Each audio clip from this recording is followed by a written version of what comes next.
When Carl Jacobs popped up in my DMs asking if I wanted to be in Mr. Beast's upcoming video, I'll be honest, my gut reaction was fear. Mr. Beast has basically become YouTube's own mad scientist. He can snap his fingers and shape reality at this point. Despite part of me thinking I should just stay in the comfort of my own home, I felt really honored to be invited and kinda just wanted to show up, say hi, and then realistically go home within the first round of eliminations. I accepted the ominous invitation, and before I knew it, was flying to North Carolina being handed a custom uniform, all before even knowing what I actually just signed up for. I didn't even know if there was a prize for the winner at this point. Walking into the green room, I was expecting to not know anyone, but to my relief, I saw a lot of familiar faces. I even used this time to ask MatPat what it was like to meet Scott Cawthorn, and he told me FNAF secrets. So already this trip was more than worth it. Eventually, we were herded down a long, mysterious hallway until we saw it.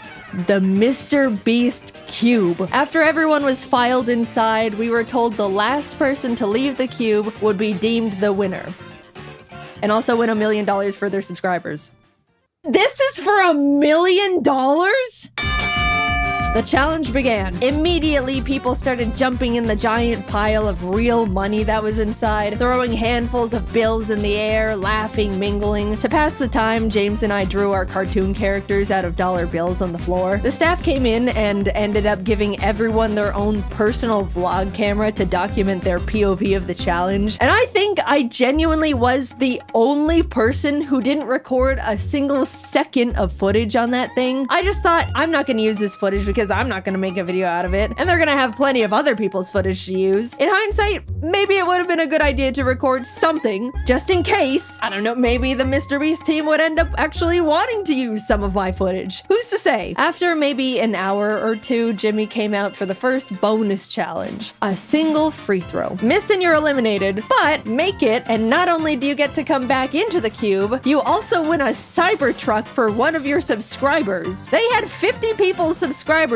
just in a room waiting for something to happen. I'll be honest, when Jimmy explained the extra credit challenge, I was like, hell no, I'm not going up to miss a free throw and leave immediately after nothing's happened yet. If my subscriber back there knew what was going on, they 100% would have understood they weren't getting called up for nothing. If I remember correctly, maybe 2 people ended up making their baskets and 3 people were eliminated. I could be wrong, I don't remember because I didn't vlog it. While chatting with friends, Ludwig walked up and asked if I wanted to do a dice bet. With nothing else to do, I agreed. And to no one's surprise, I lost. And an evil expression washed over Ludwig's face. Alright, since you lost, I want you to walk up to Kai Sanat and introduce yourself with, "Hi Kai, I'm Jaiden.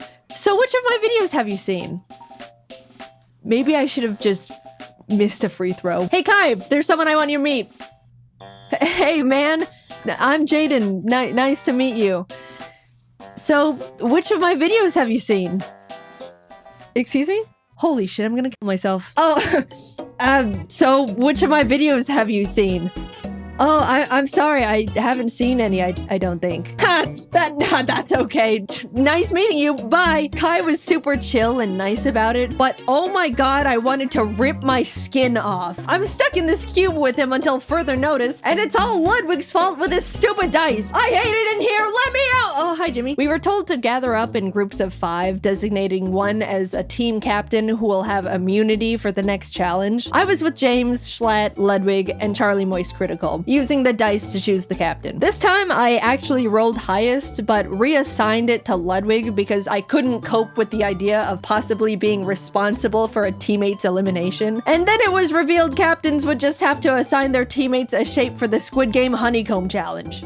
Okay, well, I definitely overthought that one. I had triangle, James got circle, Charlie was star, and Schlatt unfortunately got umbrella. The 10-minute timer began, and everyone started deploying various different strategies to get their cookie shape out. Charlie used a new technique called huck as much spit as you can into the tin to dissolve it all. It was really gross. He ended up filling the tin almost to the top with spit. By the end, 2 people with stars were eliminated, and not a single umbrella made it through.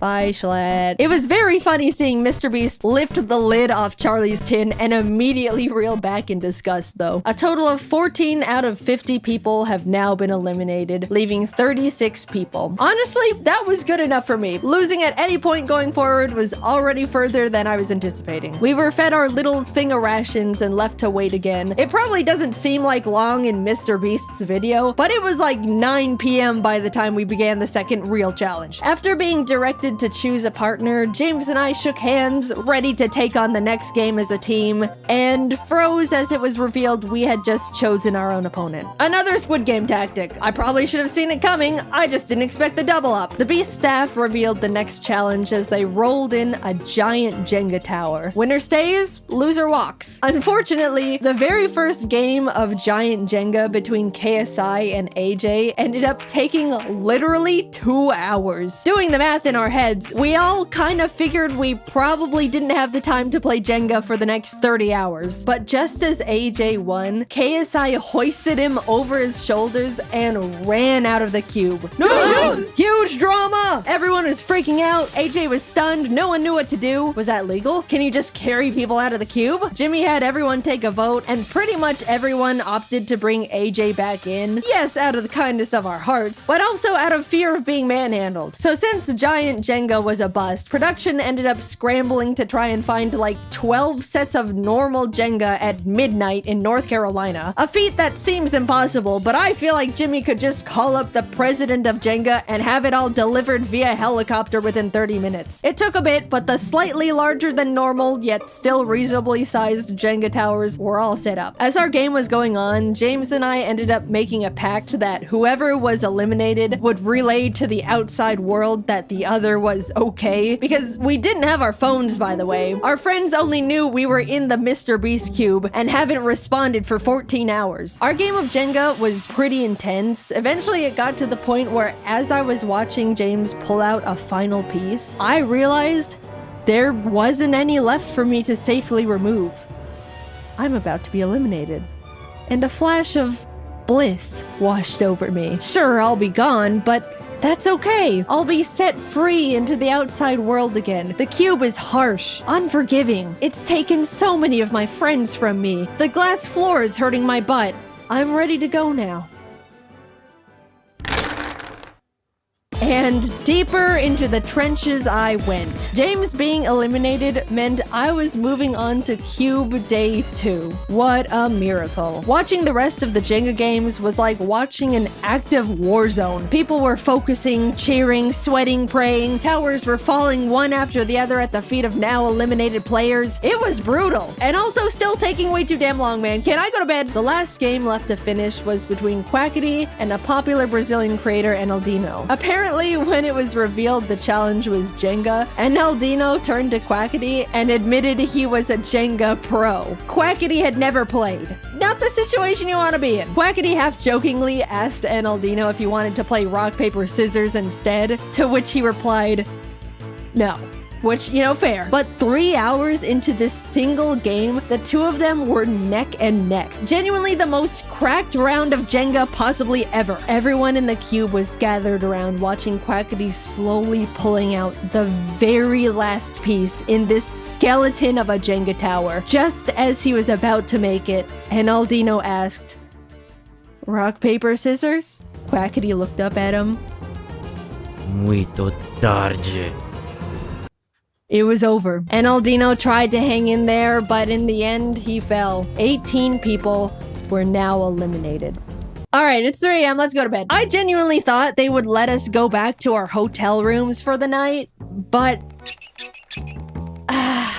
man, now this is just great. I won myself a ticket to a night in the Mr. Beast cube, sleeping next to a bunch of people I barely know, and I was probably just gonna get eliminated first thing in the morning anyway. As I was getting ready for bed, Kai walked by. Hey, I gotta check out your videos sometime. Oh, I'm sorry, man. I lost a bet to Ludwig and he made me say that. Oh, shit. Okay, damn. Oh, well, that makes falling asleep a bit easier. Thank God he only thought I had a huge ego for 19 hours straight. Crisis averted. In the morning, production had to prep for filming again, which meant they turned on every single light in the building, flash banging all of us. They were turned off, and then these loud-ass brrrr sounds from construction started blasting. They turned the lights on again a few minutes later, but this time in a crazy strobe light effect for some reason. After breakfast rations, Jimmy returned, pointed to the entrance hallway, and in walks Speed. With too much energy for a group of people that just had the weirdest sleep of their lives. All right, you guys have the chance to vote Speed into the cube to join you in challenges. The kind thing to do was to let him in, but we all just survived trenches no one could even understand. We were trauma bonded together. And also, it wouldn't be fair. The majority of us moved to the voting side of no. Admittedly, me too. Mainly because I was a bit scared of him. Speed looked at Kai. At least shake my hand, man. You're gonna pull me out. As the two of them argued about a friendly handshake, Ludwig stepped up. I'll shake your hand, Speed. His hand now extended to Ludwig. The moment their hands touched, Speed started yanking Ludwig towards the outside world. We all started screaming and panicking. We couldn't lose one of our cute brothers like this. Ludwig was holding onto the support beam for dear life. Some of the guys managed to pull him back in, and as Speed walked out, unable to take any souls with him, he exclaimed, "This ain't the last time you're gonna see me," and I remember all y'all's faces. Alright, let's get started. Challenge 3 was steal or no steal. Basically a modified version of deal or no deal. Some cases have the word safe in them, others say eliminated. One person looks inside a selected case, and the other decides whether they want to steal it or no steal it. And also Howie Mandel was there. Hi Howie, big fan. People started getting eliminated one by one, others securing safety. Eventually, Ludwig was up at the podium asking if anyone wanted to volunteer to go up. At this point, the ratio of safe cases was very high, 60% in favor of safe. Figuring the odds would just get messier from there, I volunteered. Ludwig looked inside his chosen case, looked up, and told me it was safe. I knew mathematically I should steal the case, but I've been burned by math before. As I started hesitantly saying I was gonna steal, Mr. B suddenly burst out saying Ludwig's heart rate was spiking. By the way, he was wearing a heart rate monitor, which made me scared it was actually an elimination case, and he was excited at the idea of avoiding going home. So last minute, I decided to let him keep the case. It was the safest play. If it said eliminated, then good, I dodged a bullet. If it was safe, then at least I'm not actually eliminated yet. I just have to play again. Shit. It was now my turn to bring someone up. Even though I didn't want to pick a friend out of fear of getting them eliminated, more than that, I didn't want to be up there with someone I didn't know. I picked Quackity. He came up to the podium. I grabbed case number 2. It says safe. My plan was to tell the truth, but in the most unconfident and nervous way possible. I was deploying every bit of body language knowledge I could think of, making myself look as guilty as possible as he asked me various questions. We went back and forth for a bit until your eyes looked down as you said the case was safe, which indicates guilt. So I think you're lying. I'm not gonna steal it. Without a word, I shifted the case onto its back, unlatched it. Safe. It was worth sleeping in the cube! Oh my god, the relief, you have no idea. After everything finished, a bunch of people walked out, and unfortunately, Quackity ended up being one of them. 10 people left. I know it's a dog-eat-dog world inside the cube, but when you're left to sit with your fellow contestants for hours on end between challenges, waiting for Jimmy Beast to send you all through another round of cube stress, you really start bonding with the survivors. It was pretty sad watching them go. Hours passed until the Jimmy death bell struck again, and we were told to partner up once more. Alex and I had really gotten to chat and hang out together as the only girls left at this point, so we paired up. Everyone was blindfolded and told to sit tight until they were ready, which is ominous. The two of us were strategizing and figuring out each other's strengths and weaknesses for whatever was coming our way, only to be unblindfolded and see the entire cube transformed into a kitchen. It was a cooking battle. we're actually fucked. What? Alex started panicking, saying she can't cook for her life. We were freaking out. Then Mr. Beast brought out the judges. Professional competitive eater Joey Chestnut, Miranda Cosgrove, hi big fan, and Speed. Bottom 2 teams are eliminated. Time starts now. We ended up committing to mac and cheese with a slice of chocolate cake, under the fancier title of American Comfort Food. AKA the only 2 women left in the challenge can't cook and they're trying their fucking best. The judges walked around to check in on everyone, and eventually Speed was at our station. So when you all were voting to let me in, which side were you on? Well, originally we were on the side of no, because we were a bit intimidated, but we ended up switching to a yes at the last minute. Right, Jaden? Yeah, I switched. Alright, cool. Cause you know I don't forget, right? Yep. Later on during the challenge, Mac and Nolan from the Beast team came up to ask what we were making. At the time, I was grating up Feastables to sprinkle onto our cake for decoration, and I thought, oh, it would be funny to have them ask what we're making, and it's just their own brand of chocolate. So I was like, close your eyes and open your mouth, and gave Mac a piece of chocolate, and immediately without chewing, he was like, is this Feastables? And I was like, yeah. And he kind of stood there for a second with his mouth still open. And Nolan was like, oh, he's allergic. And they both had to leave. Oh my god, guys, I felt so bad. I apologized so much when he came back. Max said it was fine and is a good sport about it, but I still have so much guilt about being such an idiot. Ludwig and Amixem presented first with their fried chicken and asparagus dish. The judges all really enjoyed it, giving them a total of 26 points, which is really unfortunate because I definitely thought Speed was gonna hold a bigger grudge against Ludwig and tank their score. We were up next, and thankfully they really liked our food too. Joey was the first to score us and ended up giving us a 10 out of 10. And in the moment, as a joke, I wanted to turn around and flip off Ludwig as a friendly fake gloat, but I accidentally turned around and flipped off Amixem, and I felt so bad again. He was not the intended target, and now I was just being rude, and this challenge was going horribly. Not because of the cooking part, I've just been non-stop fumbling socially. We also got a total of 26, putting us at a tie with the French boys. But now, Logan Paul and Nick DeGiovanni were presenting, and I haven't mentioned it yet,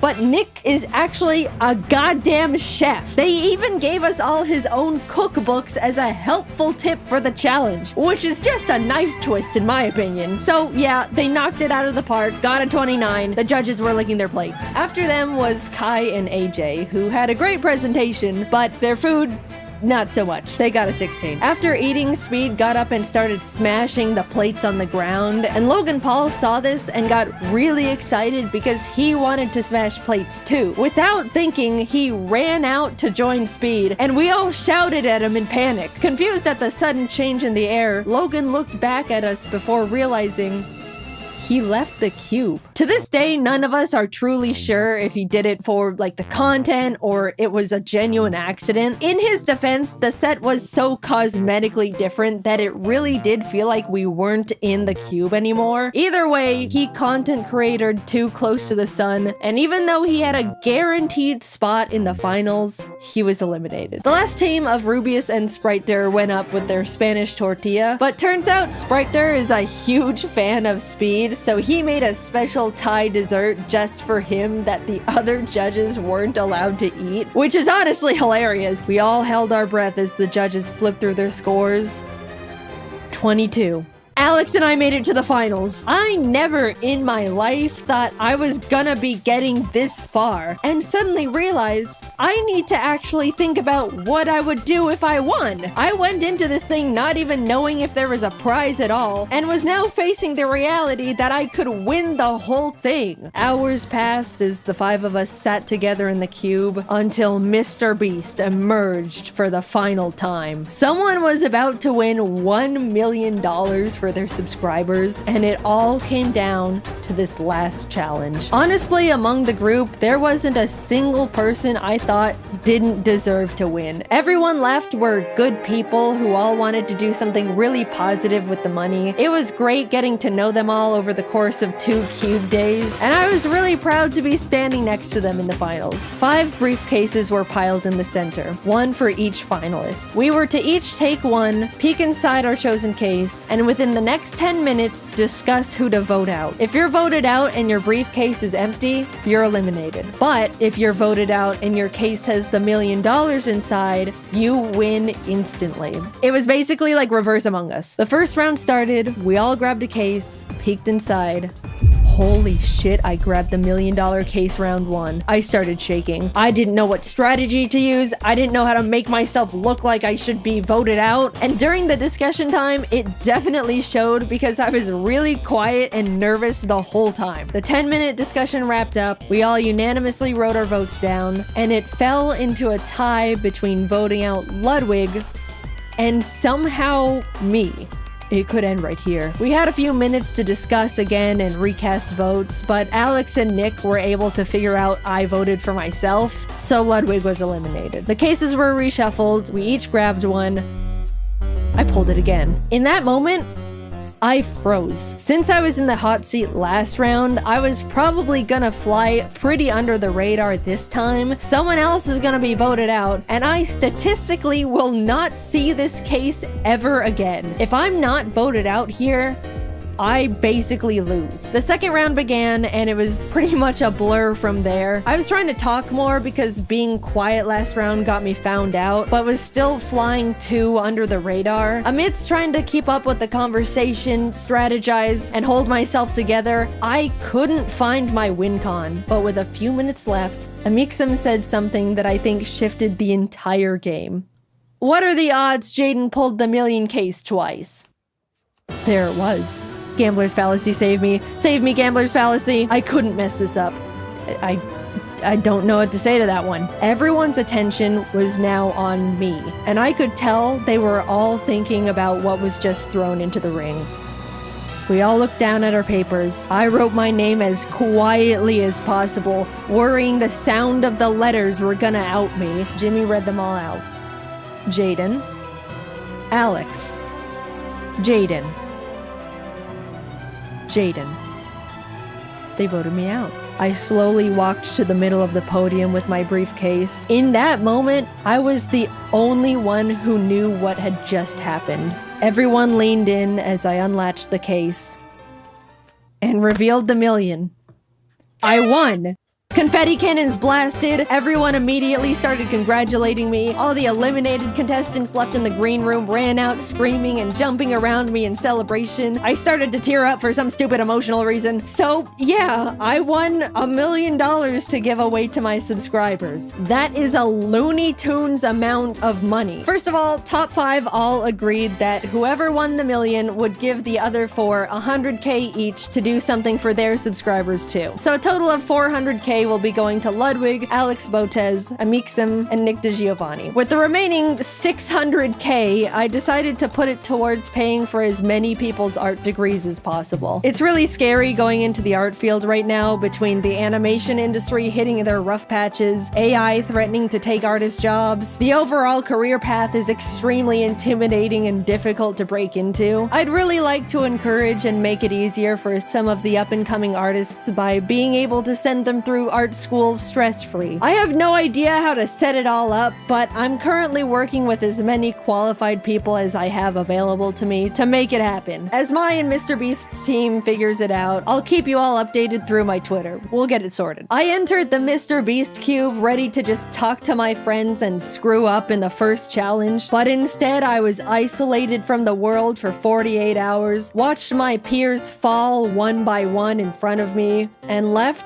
with $1 million for my subscribers. Thank you, Carl, for inviting me. Thank you to all my friends who made the cube so much more enjoyable. Thank you, Mr. Beast, for creating this incredible opportunity I can now use to support artists. Despite being put through cube trenches, I had a really great time. And of course, huge thanks to the Beast crew for making it all happen. It was something I'll never forget or experience ever again. Hopefully.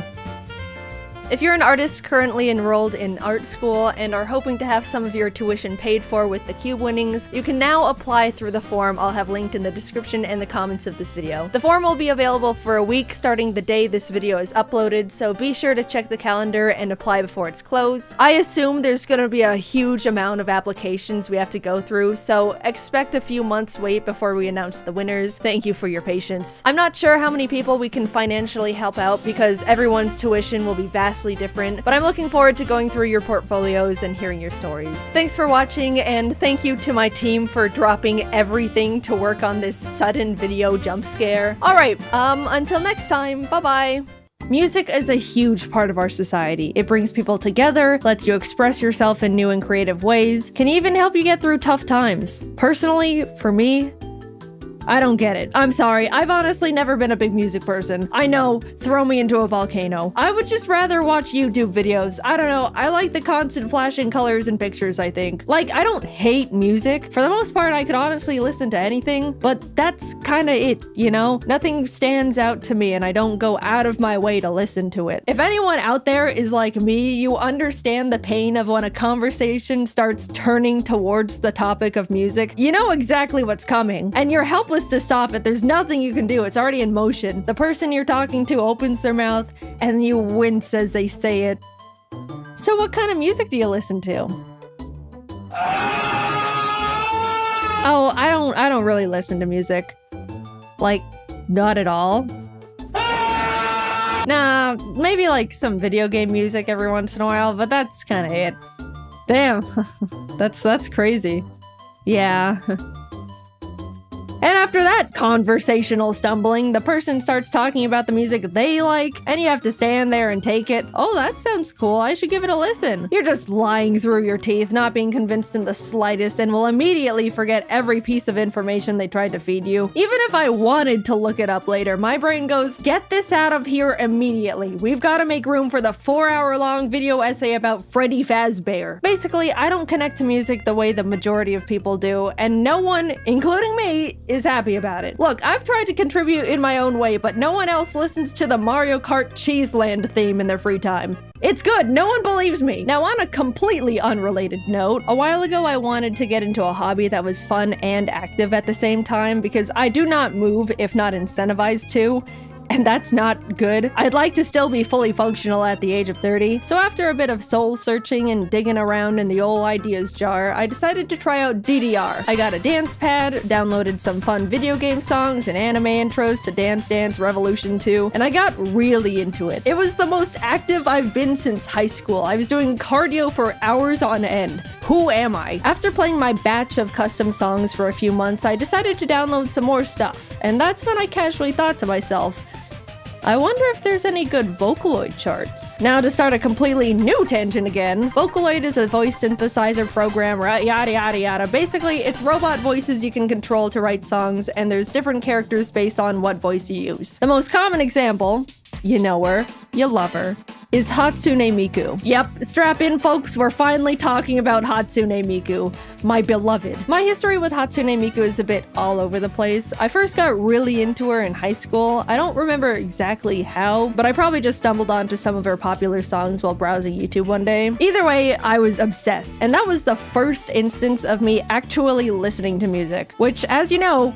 was groundbreaking. I loved Hatsune Miku so much that in my senior year of English class, the teacher told us to write a PowerPoint presentation about anything we wanted. Most kids talked about like ending racism or recycling or something like that, but I decided my presentation was gonna be about our girl, Hatsune Miku. You know, just as morally important as ending racism and preventing global warming. Of course, I disguised it as a presentation about our hologram concert's gonna be the future of live music, but it was really just an excuse to gush about Miku because I desperately needed that outlet. I was a lonely child. Honestly, I'm not even sure how I mustered up the courage to do that presentation in the first place, because as the shy art girl who never talked to or hung out with anyone, it was a bold choice for me to talk about something considered so strange and nerdy at the time. I started my presentation and immediately was like, oh my god, what the hell am I doing talking about a holographic Japanese pop icon in front of my normie-ass classmates? I regret every moment I didn't stop myself from getting right here. After playing Miku's viral World Is Mine performance for the class, one of the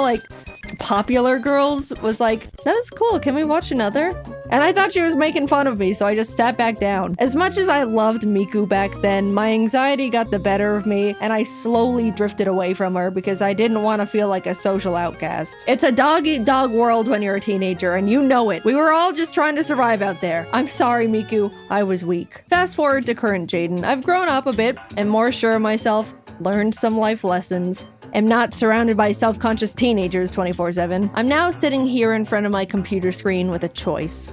Should I choose to yet again repress myself from pursuing a niche and uncommon interest because of self-conscious fears? Or am I gonna choose self-healing and growth and allow myself to fully re-explore the world of a Japanese virtual pop star to play DDR2?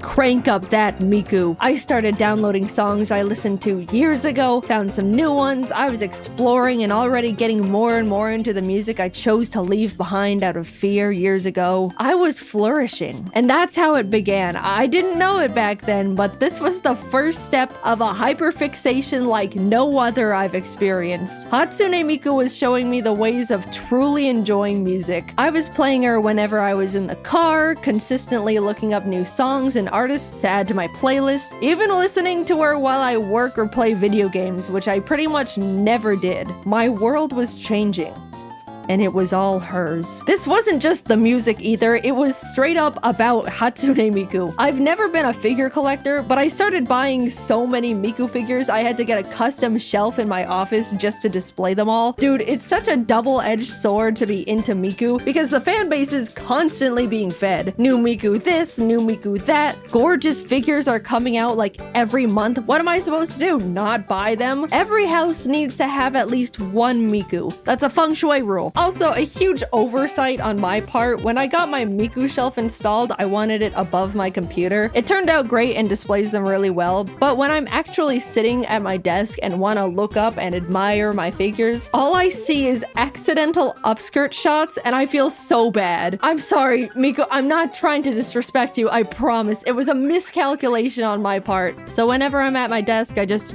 don't look up. As most of you probably know, Pokemon invited Jacob and me to Japan to attend the Pokemon World Championships back in August. That was super fun, and the video of that trip should be up by now if I'd planned things correctly.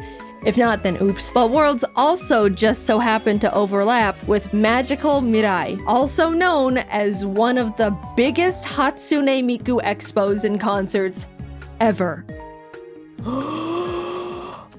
We had to go. Since getting super into Miku, it became one of my biggest dreams to see her live in concert. Who knows if we'd ever get this perfect of an opportunity again? What if she invites me backstage and we became friends? I immediately tried to get tickets, but couldn't figure out how the Japanese ticket system worked, so Emily ended up having to help me out. She was also the one who told me about the concert in the first place, so thank you, Emily, my hero, my savior. We got tickets, but not actually, because if you don't know, the way Japan does most of their online ticket systems is through a gacha. Yeah, random lottery. No matter how much money I was willing to hypothetically spend to get these tickets, at the end of the day, we were all just like those little numbered balls in that bingo spinner thing. Months pass as I eagerly await our fate. Then the email pops up in my inbox. I click it, scanning it way too quickly to understand any of the contents until my eyes catch it. Successfully obtained tickets. We're gonna see Miku! Suddenly life had color again. This is what living feels like. Air tasted more pure. The sun was smiling, beaming even. I smiled back for the first time. Something smelled like toast. You have no idea how excited I was. I don't even understand why I love Hatsune Miku as much as I do, but she has become one of the pillars of my being. Let's jump to the day of the concert. Jacob and I are in Japan and are just about to arrive at the convention center. I remember looking out the window of the taxi, getting so excited to see people wearing their Miku shirts and kimonos, and they had Miku bags. I felt like I was finally around my people. We get there, walk into the convention center, and a blast of Hatsune Miku hits us. Giant Miku statues and posters, booths stocked with Miku merchandise, almost everyone dressed head to toe in Miku clothes. I saw people with Hatsune Miku suitcases to hold all the Miku things they were buying. I immediately wanted to run around and look at everything all at once. There were multiple times where Jacob lost me because I I just started walking off in different directions like a Miku moth. We spent a few hours looking around and buying things. We spent a lot of money, but eventually we started getting ready for the live concert. I was giddy with excitement at this point. She was gonna be right in front of me. We found our seats and dude, we were pretty damn close to the stage, especially for randomly selected seats. I couldn't believe how close we were gonna be to Hatsune Miku. I already knew going into it I was gonna cry frame one. If you didn't know, it's pretty standard to have special Miku glow sticks you can shake to the beat of whichever song is playing. You can even switch them to the coordinated color of whichever Vocaloid was on stage at the time. I've only learned about it from watching videos of concerts on YouTube thus far, and I gotta say, it was so fun to see people before the show warming up their arms and practicing their glow stick moves. They really take Hatsune Miku seriously, and I respect it so much. Some people were even quadruple wielding glow sticks. The record I personally saw was 6, like some sort of Miku Wolverine. It was a huge bummer though, because Jacob and I tried to buy some sticks of our own at the expo hall, but they were already sold out, so we didn't have any. And it was kind of embarrassing. Soon enough, the Miku songs the venue was playing started getting louder, and the house lights dimmed, and man, seeing the lights turn down and the teal glow of all the sticks emanating together to light up the room, honestly, it made me tear up. I don't even think I realized how much I loved Hatsune Miku until that moment. Being completely surrounded by people who love her just as much and more than I do. This is what it's like to be into music, isn't it? To experience these moments being completely engulfed in a community, all connected by a single art. I get it now. It's beautiful. The room glowed Miku blue and everyone was cheering and shaking their glow sticks, anticipating her appearance. All the Vocaloids were introduced one by one with text on the hologram screen. Mako, Luka, Kaito, Kagamine Rin, and Lan. And then Hatsune Miku. The crowd went ballistic. I could already feel myself holding back tears. A little digital poof explosion goes off, and there she was, right in front of us. She started singing and Jacob and I were cheering and bouncing with the rest of the crowd. By the time she got a couple songs in, Jacob and I were definitely feeling left out for not having the glow sticks to shake, so we pulled out our Miku plushes to use in place of them, and that felt much better. By the end of the concert, Jacob was even dual wielding Mikus. After a few songs, Miku disappeared and the other Vocaloids played some of their songs. I honestly don't know them as well, so I wasn't too familiar with most of the songs they all played, but I was having a great time nonetheless. It was nice to not be fighting tears the whole time anymore as well. Then Miku came back and the concert continued on, and we learned some real nice glow stick moves, replaced with our Miku plushes, of course. There's the classic arm cheer on beat, the on beat off beat, the building cheer on to beat, even throw in the advanced building cheer on to double beat with a height. I'll say it, doing all those glow stick movements was honestly a really crazy arm workout. Like, we were working biceps and shoulders for 2 hours straight. Imagine Beat Saber but higher up in the posture with almost no breaks, and if you don't commit, then Hatsune Miku thinks you hate her. I wanted to mention that in Vocaloid concerts, obviously they have a recording of the vocals because,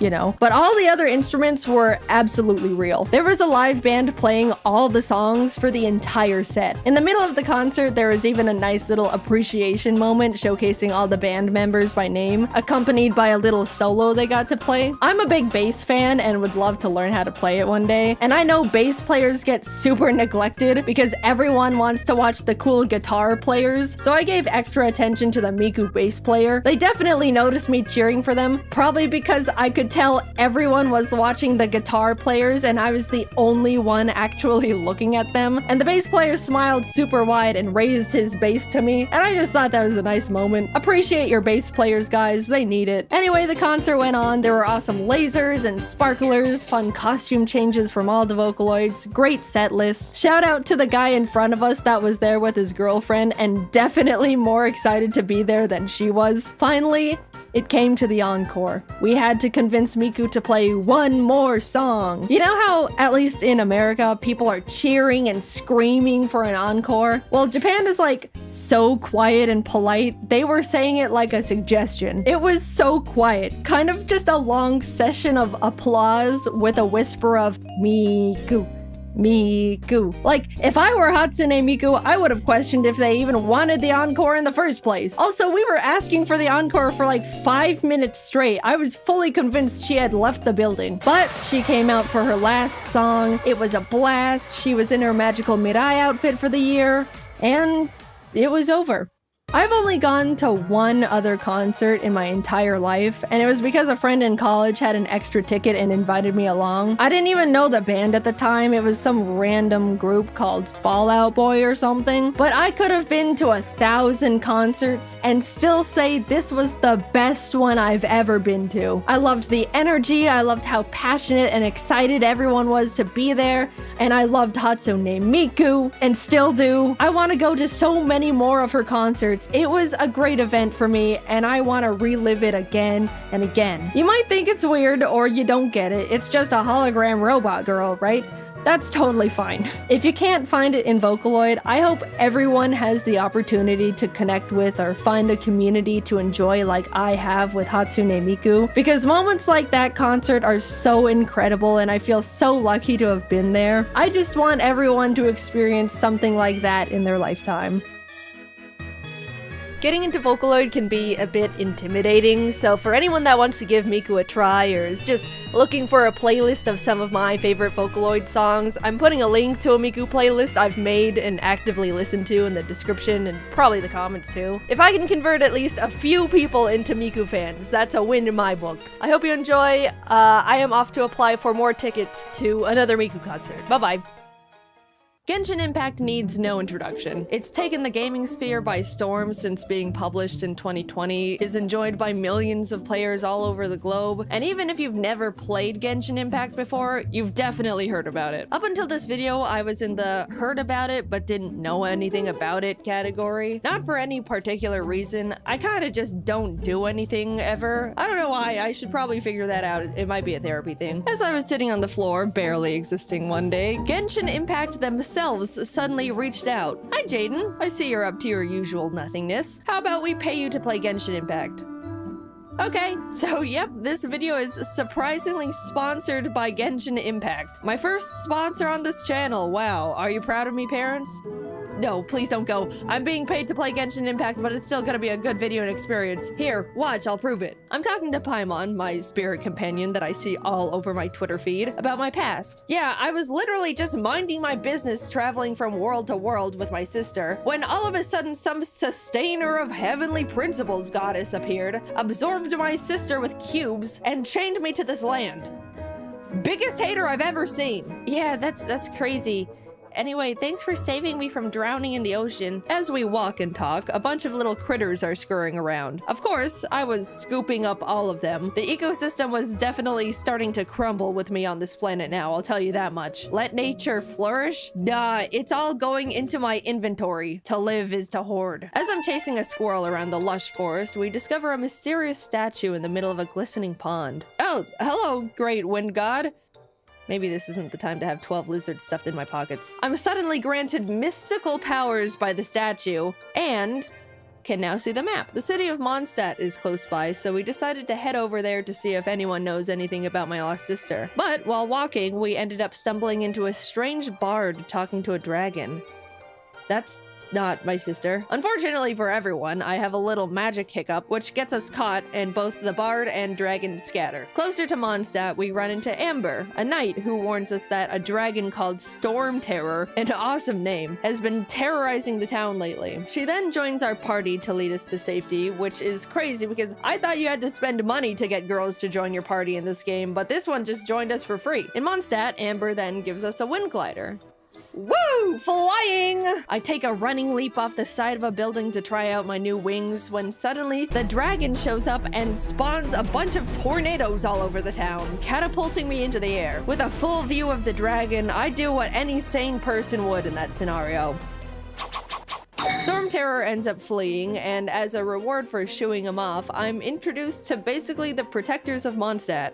I'm Jean, the acting Grand Master of the Knights of Favonius. Kaya. Very impressive going up against the dragon. You're hot. They take me to various temples, crushing these dragon's breath crystals that apparently gave Storm Terror power. I was just happy to be smashing rocks though, and some random moth guy that probably has significance but he's dead now. So as the group was talking amongst each other about important stuff like what to do next to ensure the safety of the townspeople, I wandered off and kind of started doing my own thing. Helped some people, did some cooking, fought for my life against some hyper-aggressive and pissed animo hypostasis Rubik's Cube boss named Beth I accidentally stumbled into, which definitely didn't take me way too long to defeat. Fed some ducks. I then found the bard from earlier doing a guitar solo for the town. He introduces himself as Venti and tells about how him and Storm Terror, whose real name is Dvalin, used to be friendly before it was attacked and poisoned by another dragon, leaving him bitter and angry. Venti essentially says, I can fix him. Do you want to commit a burglary with me? Yes. With a freshly stolen Holy Lyre, we were able to summon Dvalin, who pulled a bit of a tsundere and was like, if you really cared about me, then you'd come to my castle, but you probably won't because you hate me, don't you? You hate me and want me dead. I just can't do anything right. No! Dvalin, come back! Listen to this sick riff I made. Bada bing, bada boom, we entered his lair and started fighting him in a swirling vortex. No, take your time. The dragon eventually falls, we purify him, and the day is saved. Yippee! Happy dragon, happy Mondstadt, happy... Wait, I was supposed to find my sister, not fight a dragon. Even though I'm riding the high of saving all these people and a dragon and being awesome, I head off to Fontaine to continue my journey. The town sits on the edge of a cliff, sparkling waterfalls pouring off the sides around it, framed perfectly by the mountains behind. Wow, what a beautiful town. Is that girl about to jump off the cliff? The water will rise and eventually drown everyone here, leaving our Hydro Archon to sit weeping on her throne for all eternity. Hi, twin sister! Oh, sorry, did I interrupt you talking about the prophecy where everyone in Fontaine is born within sin and one day we will all dissolve in the waters? That's a classic. Come see our magic show. The magic twins Linny and Lynette decide to take us to the opera house, but on the way there, we're actually stopped by the Hydro Archon herself, Farina. Welcome, travelers, to my city of Fontaine. Everyone give them a warm welcome. They're fierce and noble warriors who have done much good for the land and its people. Hey, thanks, it's really nothing. We just tamed a giant dragon. Actually, I hereby declare the traveler under arrest for having a flying object, which is illegal. What? She's not even... Paimon doesn't count because she's a balloon. Yeah, Paimon's my balloon. Ha! Alright, that's funny. Case dismissed. Later. So, can we ride the Aquabus? Yippee! We get to the opera house and the magic show begins. Everything is going well, but as Linny was about to do a trick where he swaps boxes with a random audience member, a giant water tank falls onto the box, obliterating it. Oh my god, we killed my assistant Cowl? Why is he here and not the audience member? Speaking of which, where is she? A murder mystery plus disappearance case was now in place, with everyone looking at Linny as the prime suspect. Dude, this is getting good. A man died. Everyone starts trying to be a hero and chime in on the court case where some guy died in quite possibly one of the most Looney Tune ways possible. But I can't really be bothered at this point and go outside to jump into the ocean. Using my new diving skills, I was able to explore the whole world the water had to offer. I was actually shocked when I first saw it because of how gorgeous it was. I don't know why the people of Fontaine are scared of these waters. It's awesome down here. It's because they die. After just swimming around and finding little secrets and treasures, I decided it was time to start fighting the fish. Yep, it was time to square up. Fish have had it too good for too long. Hold this uppercut. Eventually, everyone yanked me out of the water and dragged me back to the opera house to act as Linny's defense lawyer, even though I have no credentials and literally saw him squash a guy with a fish tank. Linny couldn't have killed Cowl because... Cowl killed Cowl! Dude, she's right. What? Everyone is freaking out at this point because somehow Cowell actually was the murderer and had a secret plan to dissolve people in water. I don't know, it was a lot of adults talking in big words. I was just thinking about punching fish the whole time. Next thing I know, people are shaking my hand and congratulating me on a case closed. Even Farina is like, excellent job, Jaiden. You're a funny one. Thank you, Farina. Even though you've been trying to take me to court and put me in jail for your own entertainment, you're also a funny one. I hope your people don't drown. With that, the trial is adjourned and I'm released from my forced upon lawyer duties, left to finally explore the world to my heart's content. There's so many more quests and stories to uncover in the game, also a lot of lore, so if you're a big theory head, proceed at your own risk. I enjoyed the time I spent playing Genshin Impact and was surprised at how beautiful the visuals and music are. It's overall just a well-developed game that's pretty to look at. I got immersed in the world and spent hours exploring to find little secrets and bosses and treasures. Thank you again to Genshin Impact for reaching out and sponsoring this video because I had a great time learning about the universe you all created. If you're interested in playing the open world action RPG game that is Genshin Impact yourself, then ladies and gentlemen, if you would please look under your seats, you'll find... Oh, nope, sorry, not your seat. I meant to say the description of this video. If you look in the description, you can click the link to download it for free. Yep, I said it already, but I'm saying it again. Genshin Impact is free to download. You can have 0 money in your bank account and still get to play it. As long as you have at least a PC, mobile device, PS4, or PS5 to play the game on in the first place. In battle, you control elements like Cairo, Dendro, Pyro, Hydro, Anemo, Electro, Geo, and when combined strategically, you can deal devastating elemental damage to your opponent. By the way, if you think you've spoiled the game's story for yourself by watching this video, you've never been more wrong in your life. There's so many more towns, quests, stories. Don't worry, trust me, there's plenty left for you to explore. As someone that wants to 100% the games I play as much as possible, I feared for my mind, body, and soul when I realized how much content there was waiting for me. Genshin Impact actually just released a new 4.2 update that includes new characters and even an entirely new storyline for Fontaine. There's a bunch of new events that let you play different kinds of minigames to win rewards. You got to meet her a little bit in the video already, but Farina is a huge new character in this update as you continue the next part of the Archon stories. Fontaine as a whole is also expanding by introducing new environments, boss ascension materials, and local specialties for Farina. It's an ever-changing and growing game that has a lot of passion put into it, and if any of this sounds up your alley, why not give it a try? I mean, the link's right there. Might as well just click it. Huge thanks to the team for all their work on this video. They're beasts, they're machines, they're incredible. A while ago we brought on a bunch new people and this is the first video I'm posting that they've worked on, so make sure to perceive them. All their links are in the description as well. I wouldn't be able to be doing the things I'm doing without them. They're so awesome. Thanks for watching my first main channel sponsored video. It's not gonna become a common thing, but it was cool to give it a try. Alright, see you later. I created 5 brand new Pokemon, but the only problem is I can't draw. So I enlisted my friend Jaiden to help me out. Starting with our very first Pokemon. This is a fighting and psychic type with a new ability called Tricky Stance. It's a unique ability that sets Trick Room up whenever the Pokemon enters the field, but this Trick Room only lasts for 3 turns rather than the normal 5.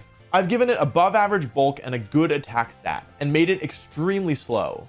This ability is really powerful, so I tried to keep it as balanced as I could by not making any one stat too high. Though honestly, it's probably still too strong. Anyway, time to draw and name this thing. How are you feeling going into this? That's what I want to know. I'm nervous in the fact that I don't know what you're cooking up, but I'm excited. And I will also be creating what I think these Pokemon should look like, so That's yeah. what I'm also excited for. Absolutely. I mean, hey, you know, I'm really on this channel. I'm really well known for my art skills, so just don't feel too bad if I, you know, shine a little bright. So I was originally intending to do the name first, but I actually think that for me, it makes more sense to name them after I see what I've created. So whatever creative process works best for you, man. That's right. This is certainly a creative process. Psychic fighting is always like, do I go with the red or do I go with the purple? Oh, red. That's a good idea. I'm really excited to see what you come up with. I don't know. I like how this guy's turned out, actually. Oh wow. Also, I just learned that about different brush thicknesses. I did not have to do this all with the really thin brush. No, you probably didn't. No, it was really hard, actually. Well, now you're learning as an artist. I'm evolving in real time. I'm like the dinosaur from Jurassic World. I feel like naming Pokemon is either the hardest or the easiest part of the Pokemon. My name came easily to me, but I don't think that it's very good. I think I'm done. Awesome. I'll go first. Okay. Okay, so can you see my screen? Okay. Whoa! So This guy's awesome. this is Glormbus. He's much better now that I've given him a mouth.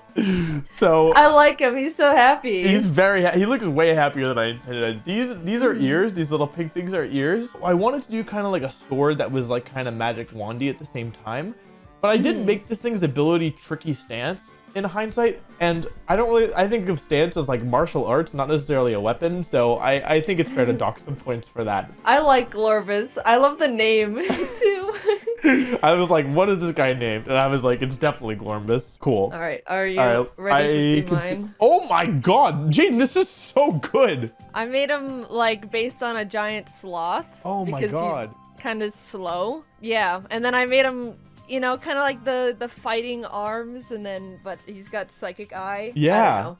I love that his like real eyes are closed, but his like third eye is open. I think that's so cool. Yeah. Yeah. Thank you. Cool. All I right. think we're Are off you to a ready to strong go to start. the next one? Yeah, let's do it. Wait a second. Have you eaten today? If you're anything like me, finding time to make food is tough. And it's also hard to find time to go grocery shopping. Why does it have to be so hard? Well, thanks to today's sponsor, it doesn't have to be. Factor 75 is a pre-prepared meal delivery service that fits your lifestyle. With more than 27 meal options each week, including keto, calorie smart, vegan, and vegetarian, there's always something for everyone. Meal plans range from 4 to 18 meals per week, and you can add or reduce that number or skip a week if you need to. This is by far the most flexible and convenient meal delivery service out there, and it's healthy. Stop ordering takeout and try Factor 75's dietitian-approved, chef-made meals in just 2 minutes. Reach your daily goals through nutritious and purposeful eating. As a YouTuber, competitive Pokemon player, and vegetarian, finding time to make food is a nightmare. Thankfully, Factor 75's website is super easy to use. There, you'll be able to see the full menu for the week, including pictures of how the food will look and exactly what's in it. If you find the process of finding healthy things to eat stressful, I recommend checking out Factor 75. Use my link or go to go.factor75.com and use code POGWOLFIEMAY40 for 40% off plus 20% off your next month. Once you click, my description will live update to count up the purchases. Thanks again to Factor 75 for sponsoring this video. Our next Pokemon is Bug and Dragon, a type combination that does not currently exist.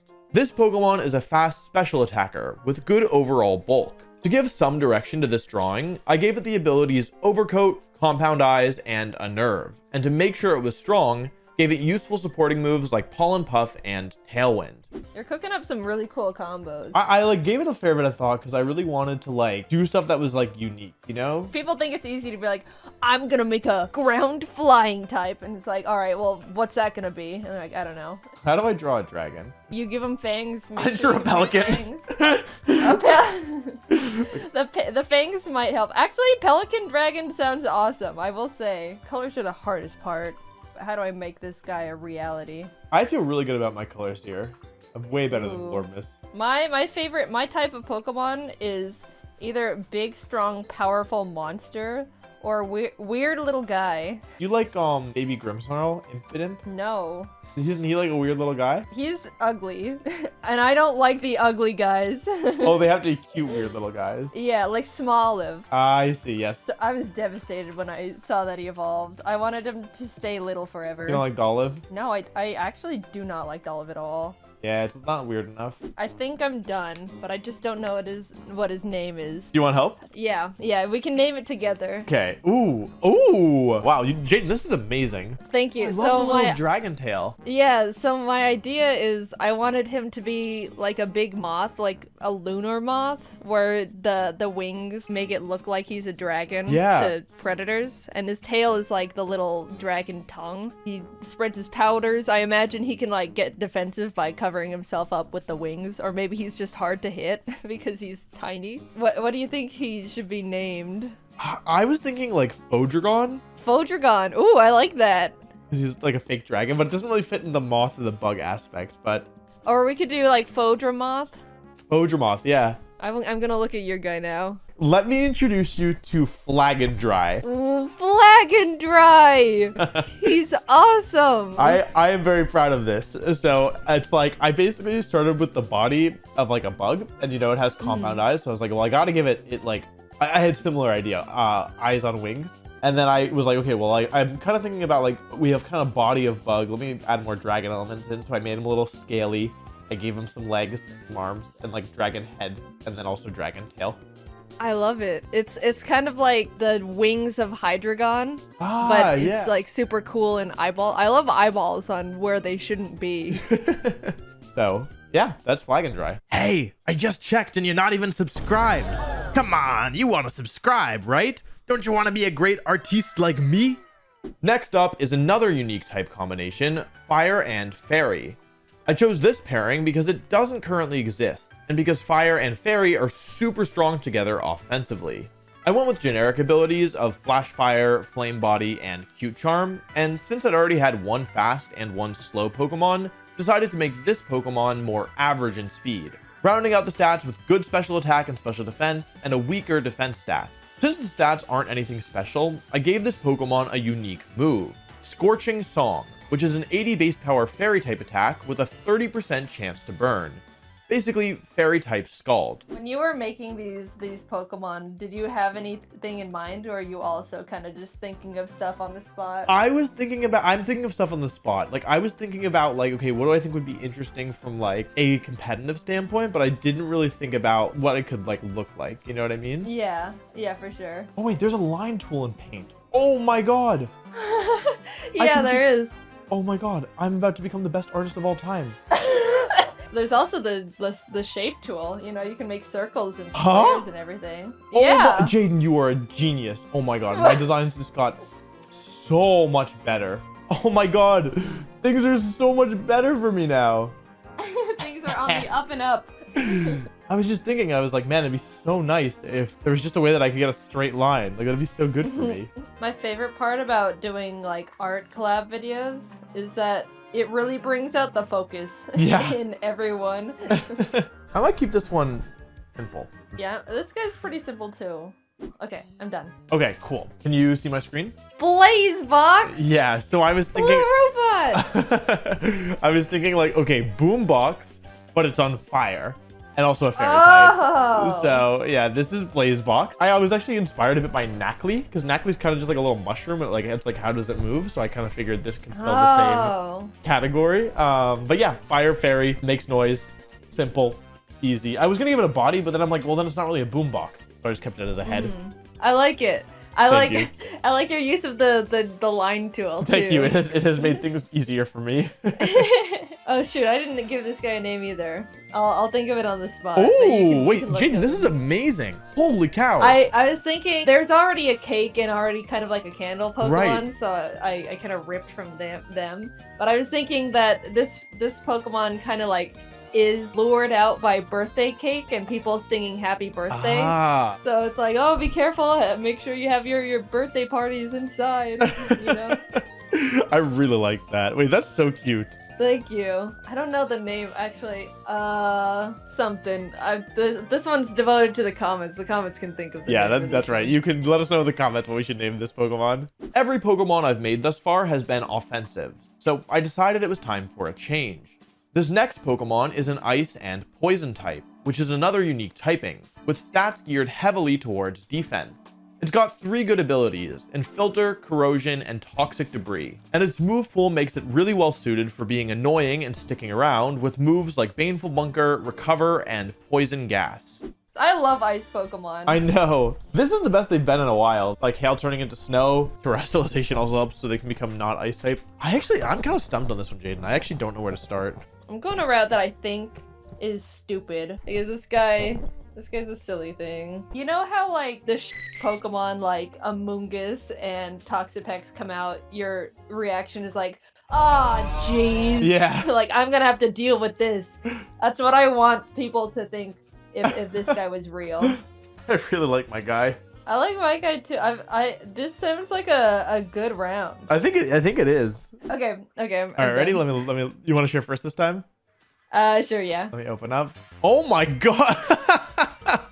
Wait, an Jaden, this is igloo. amazing. Octopus in an igloo. He just shoots sludge bombs at you with his little tank mouth.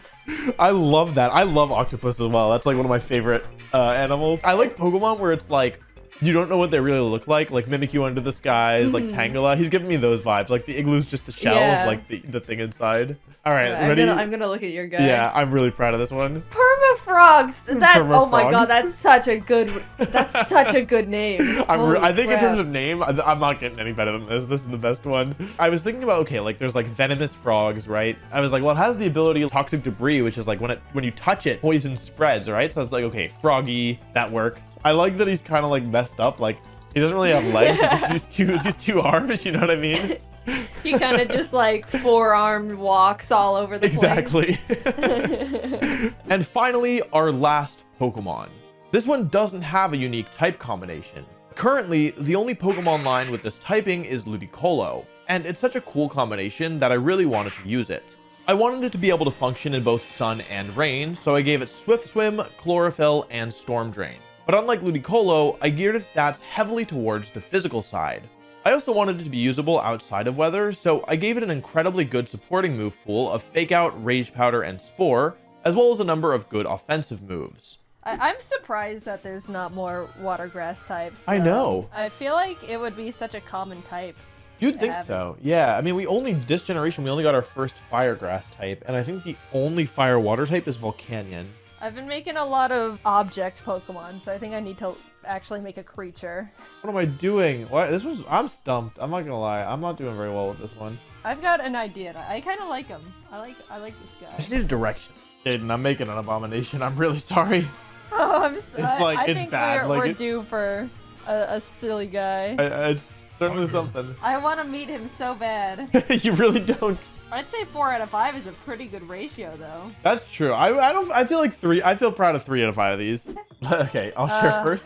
So let me know if you can see my masterpiece. Oh my god. So this. I'm loving the Pentagon body. Yeah, so this is Mill Demon. Okay, I'll be honest with you. Initially, I was thinking about water, like the grass that grows in the water. I'm totally blanking on the name. You know what I'm talking about? Seaweed? Not seaweed, but like water reeds. You know what I mean? I don't know how we ended up here, but I really hate it. I think it is truly an abomination, and the fact that it's not ghost or dark type, it's water grass, I think is a horrible mistake. I like him. I think he's funny. You're never expecting him. I wasn't expecting him. He just showed up. So my idea behind this guy, he looks like Mega Sceptile I guess plus a little bit. Inteleon. Yeah. I think the colors really helped him out. But I was thinking water grass. There's like this lizard called I think it's called the basilisk that can run across water. Yeah, I really like that. I think that out of all the ones you've drawn, this is one of the more like Pokemon looking ones. You know what I mean? Yeah, I agree. I gave him like, it's mainly because he looks like Mega Sceptile. I like his little hands too. He's like. Me too. I don't have a name for him though. The comments, you can let us know. Yeah, comments. I'm not good at thinking of the names. I draw the Pokemon. And that's all of the Pokemon that I came up with. Let me know which one was your favorite, and if you'd like me to do this again sometime. Do you ever think to yourself, man, why is it so hard for me to just do the things I need to do, and focus, and remember things, and manage my time, and be organized, and remember things, and not get sidetracked? Ha! Yeah, me neither. When I was a kid, I was pretty much the picture-perfect depiction of a good student. I was well-organized, always turned in my work on time, got good grades. I even did my homework on Fridays instead of procrastinating until Sunday night. Sure, I didn't like studying and found it hard to focus during it, but who didn't? Saying all those qualities put together, that doesn't sound like the brain of someone with any kind of attention deficit hyperactivity disorder, does it? I was well-behaved, didn't feel like I struggled much in school, and didn't cause any trouble. That is, up until I moved out of my parents' house for the first time to go to college. Gradually, I started slipping. I began skipping classes a bit when I just didn't feel like going, would wait until the last moment to start classwork, and lost a lot of motivation because I wasn't interested in any of my schoolwork. But overall, even though it was pretty out of character for me, I chalked it all up to the fact I was simply over going to school. At the same time, my YouTube was really kicking off, and all I wanted to do was that. Of course, I wasn't gonna be as good of a student when the silly YouTube videos were doing numbers. I finished a single year of college and convinced my parents to let me take a gap year to see where this YouTube thing can take me. Spoiler alert, the gap year turned into me never going back. I'm a college dropout. So great, I've eliminated the boring school part of my life that weighs me down. Now I can go back to being organized with my new exciting passion job, which entails being my own boss and having to manage and assign myself all of my own responsibilities 24/7. Why are the voices not getting quieter? It's almost like everything was going backwards. I was having a much harder time staying organized and focused. If I didn't want to do a certain type of work, I would have to shackle myself down in basically an isolation chamber to be able to get it done. If I found a new interest, it was all I could think about. And why is it so easy to suddenly be on your roof watching a YouTube video on how to know when you need new shingles? I really didn't get it. Child me had it held together more than current me. What went wrong? I could look back and recognize how everything used to be so perfect and easy. Look at tiny Jaiden and all her ducks in that row. I used to color code every single binder I owned, and now I don't even know where I placed the 20 bucks I literally just had in my hand 3 minutes ago. I haven't even left the room. Genuinely, where could it f***ing go? Despite feeling like I was downward spiraling for multiple years, I never suspected it could be something related to a genetic neurodevelopmental disorder. I just thought I wasn't trying hard enough and being lazy, or applying myself like I used to. Oh, the woes of turning into an adult, I suppose. Maybe the best years of your life truly are in high school. How upsetting. I didn't even enjoy those either. But then one day I got a text from my brother. I got diagnosed with ADHD.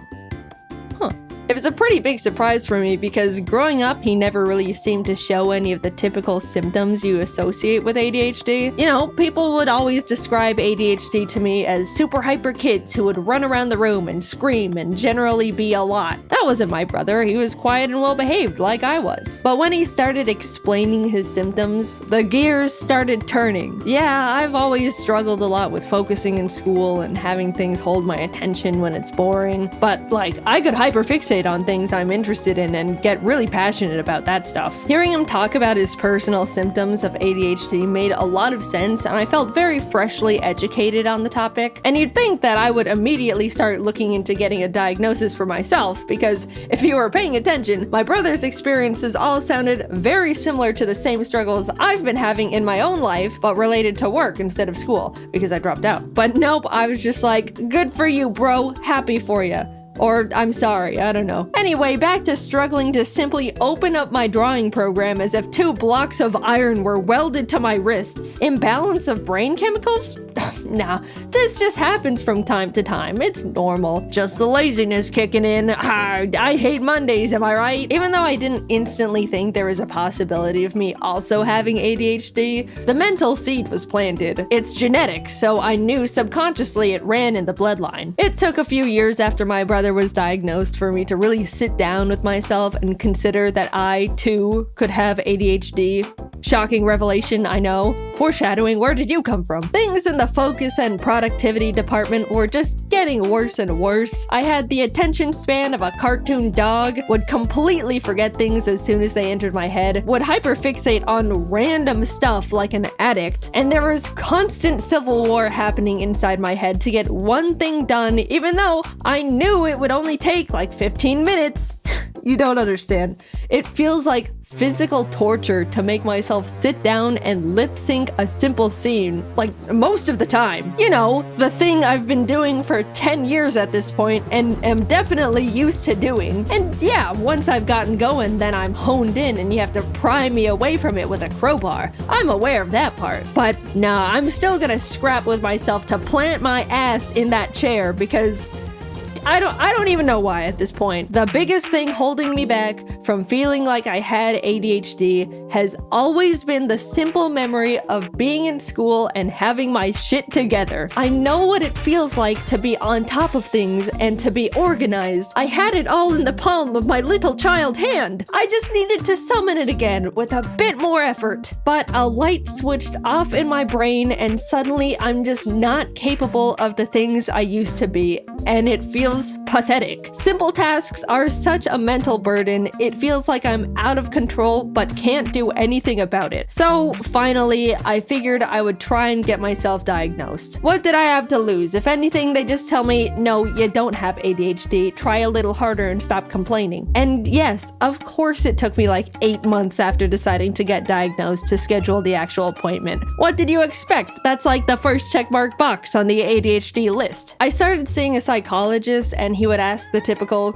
do you have a hard time focusing? And I'd go, yeah, like this one time yesterday, and then he writes something down as I continue rambling on this hyper-specific example way too long for a neurotypical person. I met with him for a few weeks, and then it came down to diagnosis day. The nerves, man. I was so ready for him to say I'm a normal person who needs to suck it up. But instead, he was like, okay, so yeah, you definitely exhibit symptoms of someone with the inattentive type of ADHD.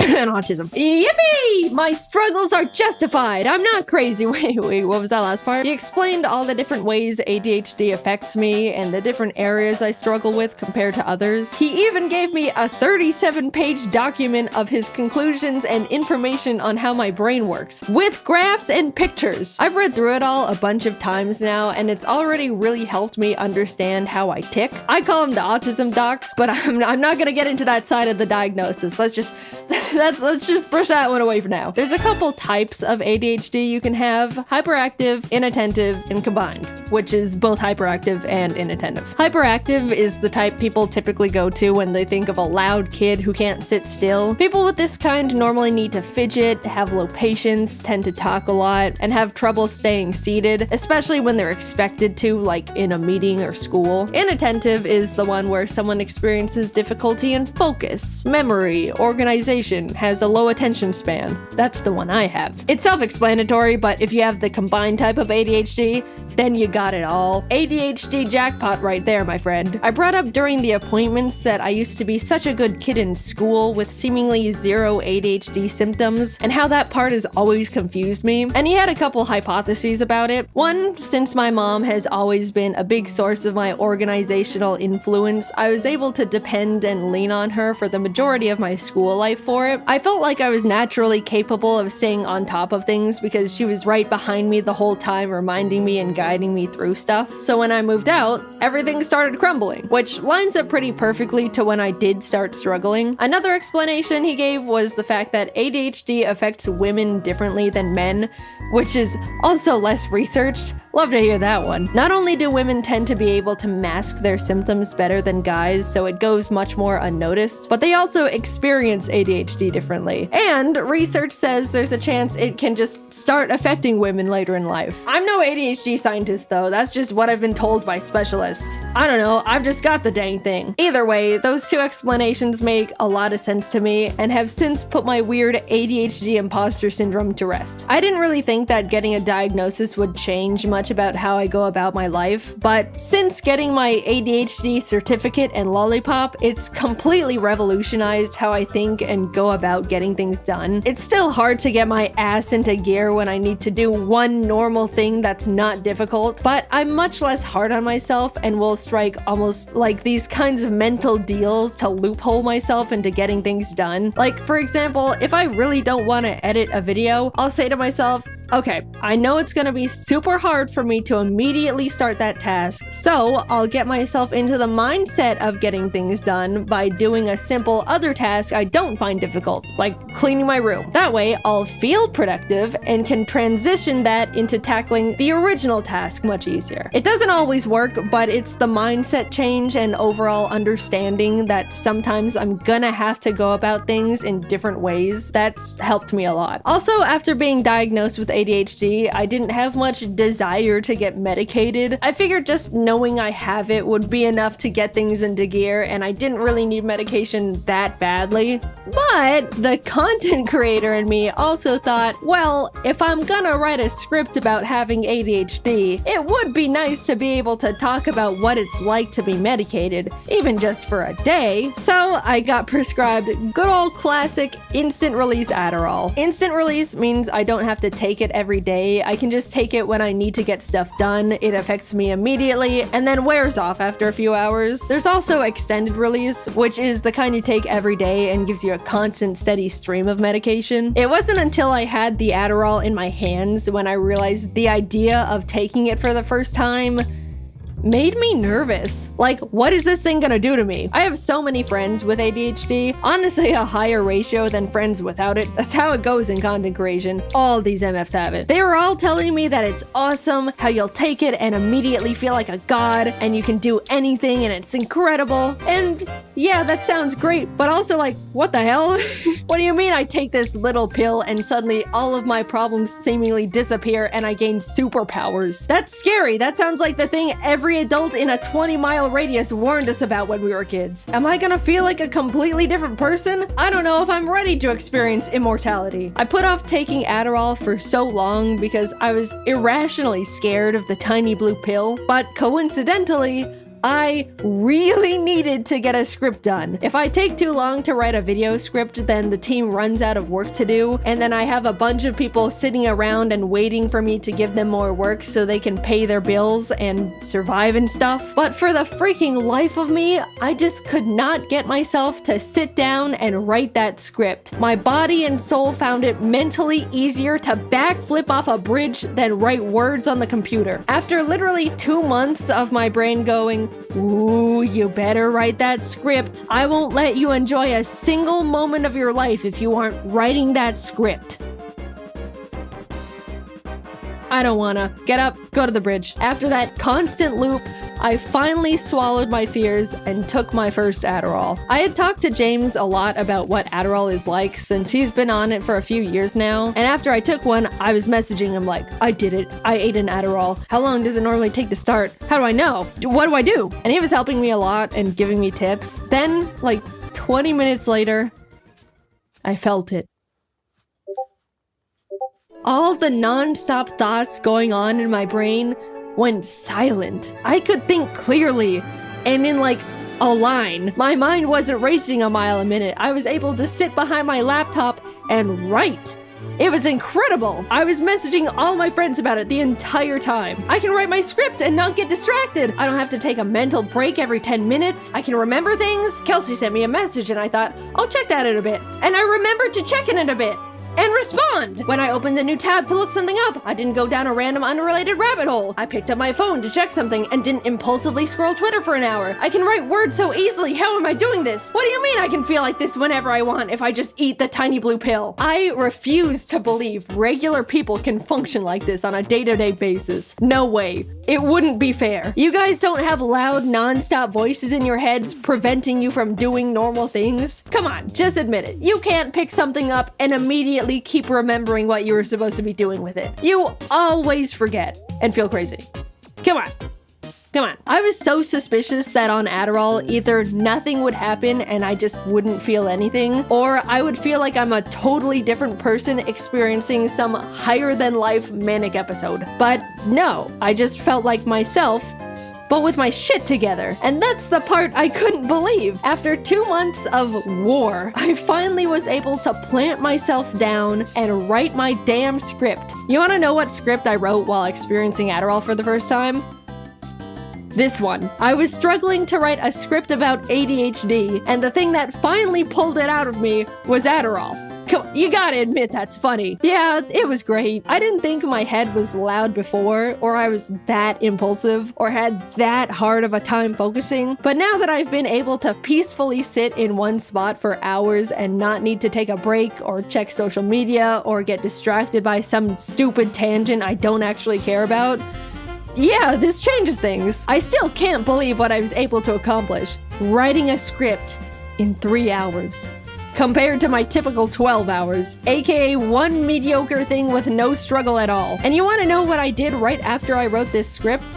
I immediately got up and cleaned the bird's room without rotting in bed for 3 hours beforehand. I just went from one task to another without thinking about it. All you neurotypical people must be thinking I'm literally pathetic and useless, but I know my ADHD brethren are out of their chairs right now hearing that. I'm not standing before you all to give you scientific data and information on ADHD, or diagnose you, or even promote prescribed drugs. I'm just here to talk about a big and recent experience in my life, how much of an impact and effect it's had on me, and how awesome feeling normal is. Seriously, being able to take a deep breath in mental silence is incredible. Cherish that feeling if you don't have a neurodevelopmental disorder. It took me 26 years to realize my woes were not actually woes, but symptoms of brain chemical deficiency. I'm writing this video, all things considered, pretty recently after being diagnosed, and I'm still trying to learn how to rebuild my life in a way that lets me optimize my productivity and get things done at a normal level. But so far, I've come so much further than I thought I could simply by knowing what's going on up there in the old noodle.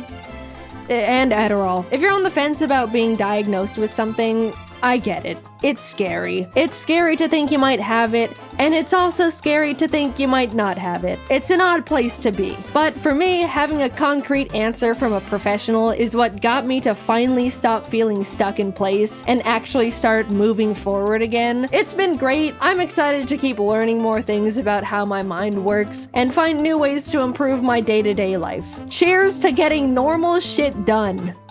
In case you missed it, I have new merch! For a limited time, you can get yourself a new and improved Ari plush and a completely new soft Ari jacket. I love both of these products, and up until June 23rd, they could be all yours! If you miss it, you'll never know how fluffy and pillowy the jacket is. Oh, it's like a cloud. Or how cuddly and friend-shaped the plush is. Plus, it's a great way to support both me and the team while we continue to make animations for you. Check them out at JaidenAnimations.com. Thanks for watching the video, and good luck simply existing to all my ADHD brethren out there. I'm right there with ya. I believe one day you'll respond to that message in your inbox. Hang in there. When it comes to the spirit world, supernatural, chakras, I'm indifferent. Normally, I just don't mess with any of it. Whether it's real or not, I'm sure not gonna fool around and find out. I'm here to live as normal a life I can, die, and then we can go from there. But I got curious. What would happen if I individually booked readings with a bunch of psychics? I mean, I don't even know what they do. I just know something about them being made of crystals and having 3 eyes or something. It's a world I've never explored before. Until today, I didn't even know what to expect. Would they all say the same thing? Different things? Would they say I'm cursed and demand to put a ritual on me? Who knows? I booked a reading with 5 different psychics.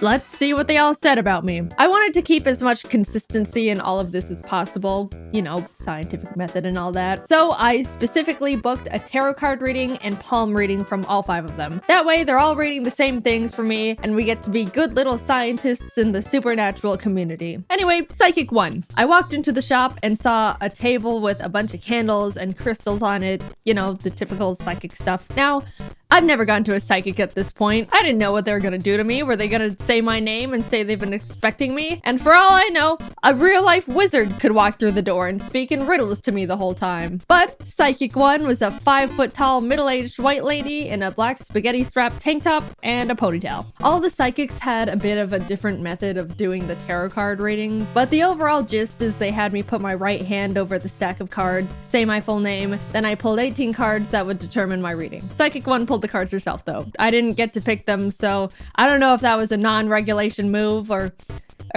all the other psychics let me pick my cards, I'm just saying. She started with what she read about me as a person. I'm my own boss and don't like being told what to do, which is like half true. Well, being my own boss is full true. Hi guys. In normal day-to-day life, I love having someone else tell me what to do. It's just nice to turn my brain off and put someone else behind the wheel. But with YouTube, it's true. I don't like being told what to do. With the Pokemon XD video, I was asking Jacob what I should do with the thumbnail, and he said I shouldn't have Shadow Lugia in it because it's not that eye-catching. And I was like, no, I'm putting Shadow Lugia in the thumbnail because I love Shadow Lugia. And then I did.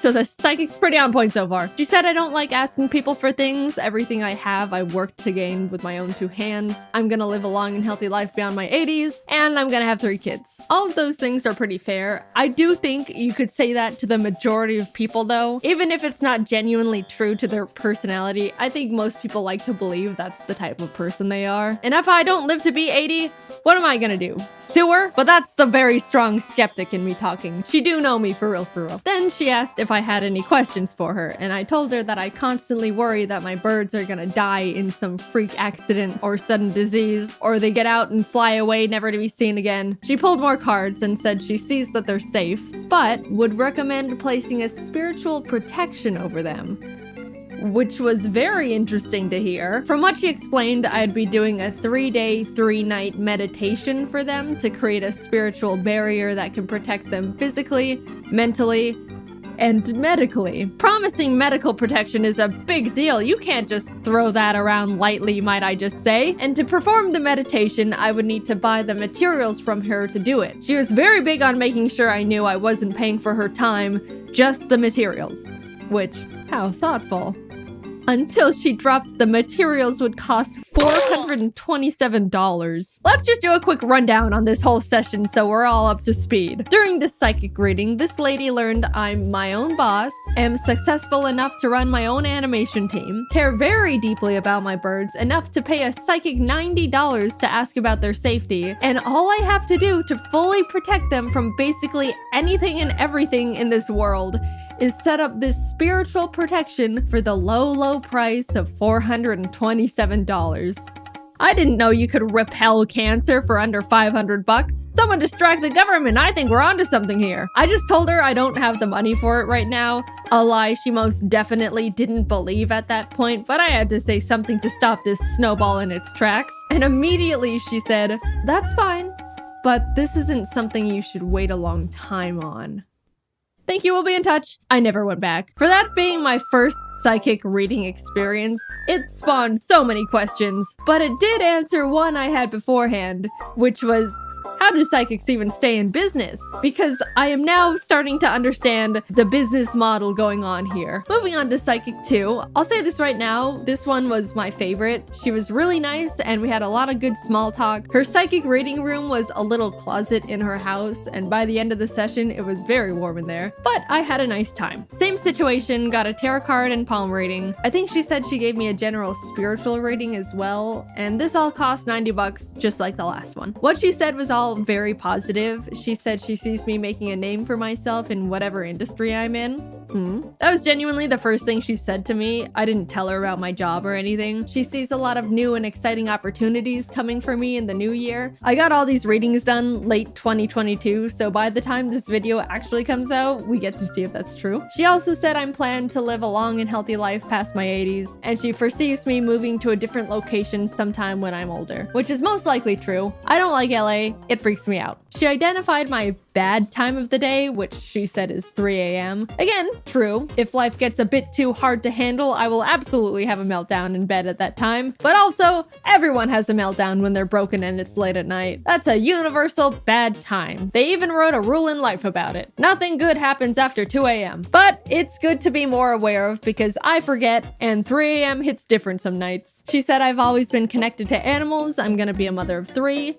Okay, the other psychic did say that. Mental note. And for some reason said I should get into hiking, which just sounds like a nice hobby recommendation. I didn't know tarot cards and palms could say that. I asked her about my birds. I didn't get the spiritual protection from the other psychic, so they are still in jeopardy. And she said although she's reading that they should be safe, if I'm worried about any medical issues, I should just go to the vet and get general checkups done. Which, you know, I respect a lot. I came in asking about the health and safety of my animals and she told me what she read, but if I'm actually concerned, to just go to a doctor. And didn't charge me $427 for it. Overall, Psychic 2 was very nice. She gave me a good reading, didn't try to sell me anything, and reminded me that doctors exist. Psychic 3 was kind of back in the same vein as Psychic 1. She almost immediately said I'm gonna live past my 80s and have 3 kids. Alright. She said she sees me having good financial fortune and good opportunities are coming in the new year, but She also said in August, a man with a beard and or mustache is gonna approach me with a business opportunity and to be wary of him. And then, before I could even process that, she said I may be involved in a light car accident in the next few months, possibly a fender bender. This is the first psychic that was this blunt about straight up predicting things, and by the time this video comes out, those months would have passed already, so I'll add right now if I was in a car accident. She also said someone near me is gonna have a baby and that I'm gonna become very attached to it. And that's gotta be the most incorrect sounding prediction of all the psychics so far, because I am not a fan of babies. I don't like them. I think they are weird and unpredictable. I do not care who in my group of family or friends has a baby. I'm staying the hell away from it. She went back to reading me as a person, said I'm very trusting and to be aware of jealous people that are around me. In this industry, that's pretty fair. Then she said it seemed like I had a big purchase on my mind, to which I admitted there was something expensive I saw that I've had my mind on for a while. She asked what it was because she foresaw it being good for me, and I told her about the new giant Altaria plush that Pokemon announced. I don't think that's what she expected though, because she seemed to lose a little focus after that one. But I did end up buying it. I asked about my birds, just like I have been for all of them, and she said they seem safe. However, after reading me for so long, she sensed my chakras were imbalanced, which was a shame because I could have sworn they were properly aligned. Anyway, she would like to help with them. I said, sure, and she hit me with the meditation prayer bit and how I'm only paying for the materials and not her time, and they're gonna cost $375. Much cheaper than Psychic 1, but man, that's like the same setup and kicker. And no medical protection to boot. I politely declined and left. I gotta say though, this psychic was the first one to straight up tell me, you're gonna be in a car accident. A bearded man is gonna approach you in August. Like just real life things. Whether or not they come true, you gotta respect that gamble. Definitely an all or nothing type of psychic. She was also the most expensive one yet. The other psychics were both $90, but this one charged me $162 for the readings. Now, Psychic 4 was a doozy, might I tell you. I walked up to her shop door, entered the room, and no one was there. I immediately walked back out because it's weird to be just there alone, and texted her I was here, to which she responded, give me 15 minutes. Kinda strange a psychic is running late, but I'm not here to get into that irony, so I just sat on a little chair and waited outside. 15 minutes passed, then 20, 30... This lady was 40 minutes late to a psychic reading. I brushed it aside because whatever, and we started. She let me pick my tarot cards, laid them out in the formation, and told me she's very surprised I picked a lot of queen cards. Apparently, in the standard tarot card deck of 78 cards, there's 4 queens, and I randomly picked 3 of them. She explained that's no accident, so you heard it here first, people. Certified and indisputable queen over here. The stars said so. She led with how she sees I have a good, strong energy. I work for everything I have. I've got good financial stability. I'm gonna run my own company and be a good leader. But she sees a lot of jealous people around me and to be careful about them. I tried to explain YouTube to her because I felt like that would explain all the things she just said, since all things considered, it's pretty accurate. But after like 5 minutes of trying to explain what a YouTube channel is, she just gave up and was like, sorry, I just don't understand technology. Fair enough. Also, sure, all of what she said was surprisingly accurate, but I'm always wary of what can be used as a blanket statement, especially when it comes to the financial stuff, because I don't know, I think going to psychics is a bit of a luxury expense. Not everyone can afford to pay upwards of $100 just to be told they've got positive vibes and are gonna be in a car accident. But then Psychic 4 said, I don't know how you do it, but you're making at least X per month, and gave me a very specific range of what I actually do make per month. That's what definitely perked my ears up. You know, I don't have a normal job, and even after not understanding how I make money, she was able to drop a number that was pretty close, all things considered. Then she said she sees me living a long and healthy life, and that I'm gonna be a mother of 3. I haven't directly talked about it yet, but I would like to say it's hauntingly strange how literally all 4 psychics have told me I'm gonna be a mother of 3. None of them even asked me if I like kids in the first place. They just straight up told me point blank. I don't know what about me is giving off I'm gonna have 3 kids vibes,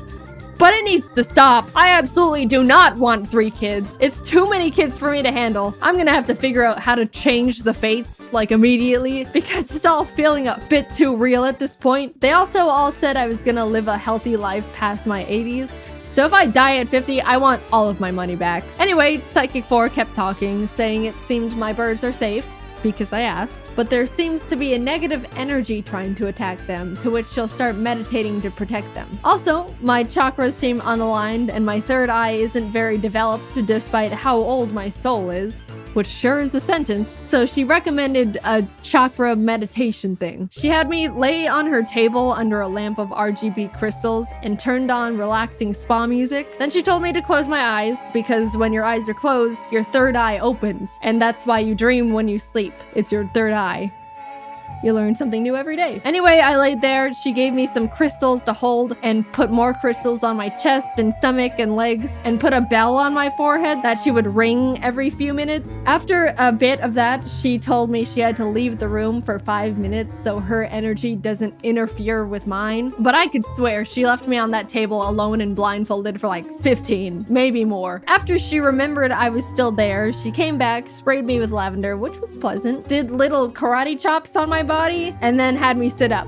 I did hit my head on the RGB crystals, so I hope that didn't jostle my chakras. And that was that. She said I had a lot of energy and that I'm an old spirit, but I need to develop my third eye more, and she's gonna send me home with a couple incense to burn, and that I need to come back tomorrow. At this point, I was in too deep. All the other psychics, I was able to squeeze my way out of these situations, but I just ended up doing it this time, mainly because she told me to burn incense, but I didn't have an incense burner, and then she lent me hers, and I didn't want to just take it and dip, so I burnt the incense like she told me to, and went back the next afternoon thinking that was it, and after that I could start not coming back anymore. But then she gave me some crystals, more incense, and bath salts this time, and told me to meditate in the bath while holding the crystals and also burn more incense, which meant I go home with her incense burner again, and that's when my friends told me to stop there and not go back.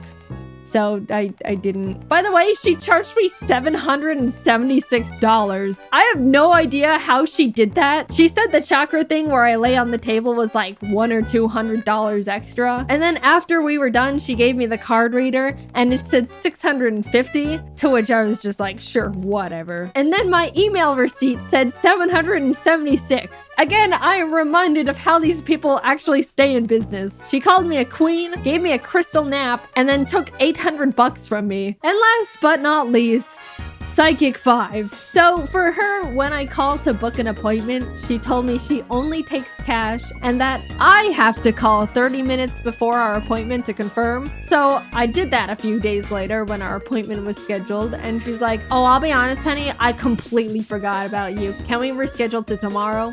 Which is like, first of all, how does a psychic forget? I rescheduled to the next day, but a few hours later, she called me back and was like, actually, I overbooked you on top of a different appointment. Can we reschedule to next week? And at this point, I'm annoyed, but again, I'm like, whatever. So we reschedule again. I called to confirm 30 minutes before, again, and once again, she forgot. So I just gave up. Tell me how many kids I'm gonna have. And that was my psychic experience. I'm still pretty indifferent about all of it, but I can totally see how and why people can get super into it if they surround themselves with the culture. Whether it's real or I believe it or not, it was surprisingly nice to be told things were gonna be okay. I do think some of them can be a bit predatory on people at their low points, but hey, it's great to have my chakras rebalanced.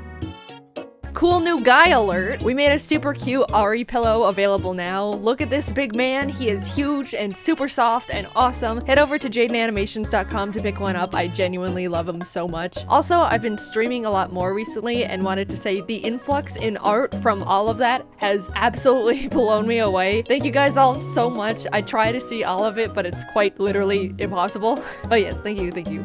Alright, until next time, bye bye! Dungeons and Dragons is like a board game without the board, and you play using your imagination. If you think of something, it can just happen in game. D&D is very popular. Almost everyone I've ever met absolutely loves it, and I have never played it before, even though I always thought I would really like it. People would tell me stories of their games, like, so this one time me and my party were entering a cave, and there was a big ogre guarding some treasure, but I used my charisma stat to seduce him, and we ended up eloping together. Dude, if you don't think that sounds crazy fun, then I don't think we would get along, and you should probably unsubscribe. But if you do think that sounds fun, then hey. Sorry, I've never done that before. It felt weird. I decided to reach out to Charlie, aka Slimesicle, aka Charlie Slimesicle, because he's super into D&D, and we ended up forming a little group of me, Alpharad, Ronbu as the players, and Charlie as the Dungeon Master, which is like the game organizer slash manager slash god. We all created our characters, and into the world we were teleported. The clouds part over a vast, lush forest. In it, a giant ancient oak tree can be found looming over all the other trees. The inside has been hollowed out, and a sign hangs on the side reading Old Oak Inn. Inside, many creatures of various origins are relaxing, drinking, socializing, but one stands out. A cat, equipped with various instruments, sits at a table, leaning over their cup of milk and scanning the room. They spot a dragonborn drinking at the bar, alone, seemingly pondering life. From the other end of the bar, a man in a suit approaches the dragon and starts a casual conversation. Do you know Mark? No, I don't. Who are you? I'm Paul. I'm an assistant manager at Ye Old Mart of Wall. 43 years old. My wife passed away during childbirth. My parents died. And my only child, Paul Jr., ran away at age 6. I'm living a deadbeat life, not even able to go up in the corporate ladder because my manager, Mark, prevents me from doing so. So here I am, drinking away my woes. I'm Zoot. Hi, excuse me. Are you two new around here? Born and raised. I wish I was. Okay, so I've been stuck in a time loop for what I believe to be the past 3 years. I've relived the same day over and over. I suspect my neighbor Thomas somehow trapped me here, but I don't know how to escape. I can prove it. Look, over there. In about 5 seconds, there's a 70% chance a waiter is gonna trip and drop their glasses onto the ground.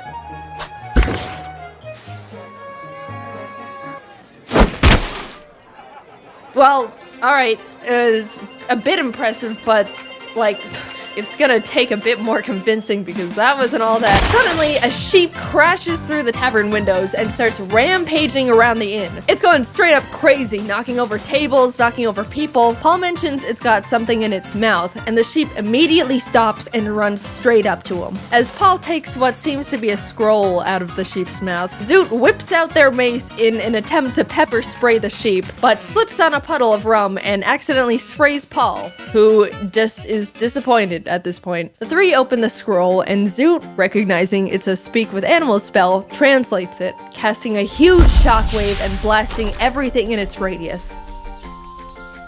Hello? Can you understand me now?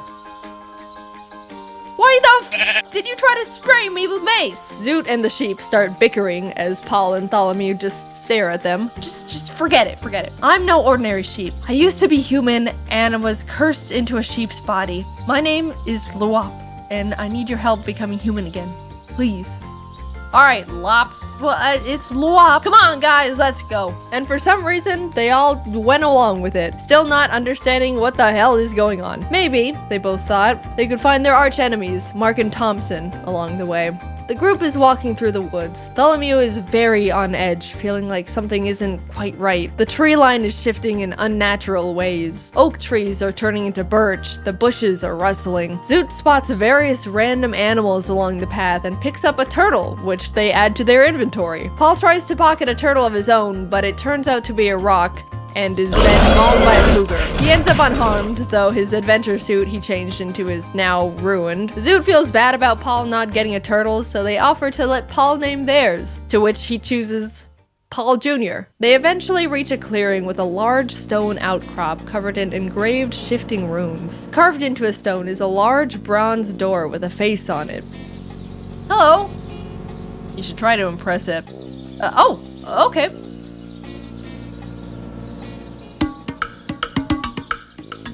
Answer me these riddles 3.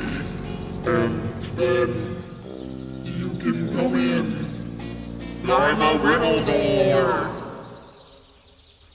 The alphabet goes from A to Z, but I go from Z to A. What am I? The alphabet backwards. Wrong! The answer was zebra. Who's next?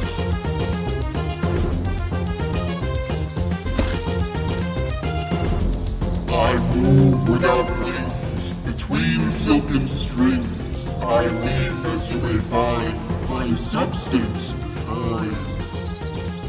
I'm gonna say a spider, because I got the butt strings.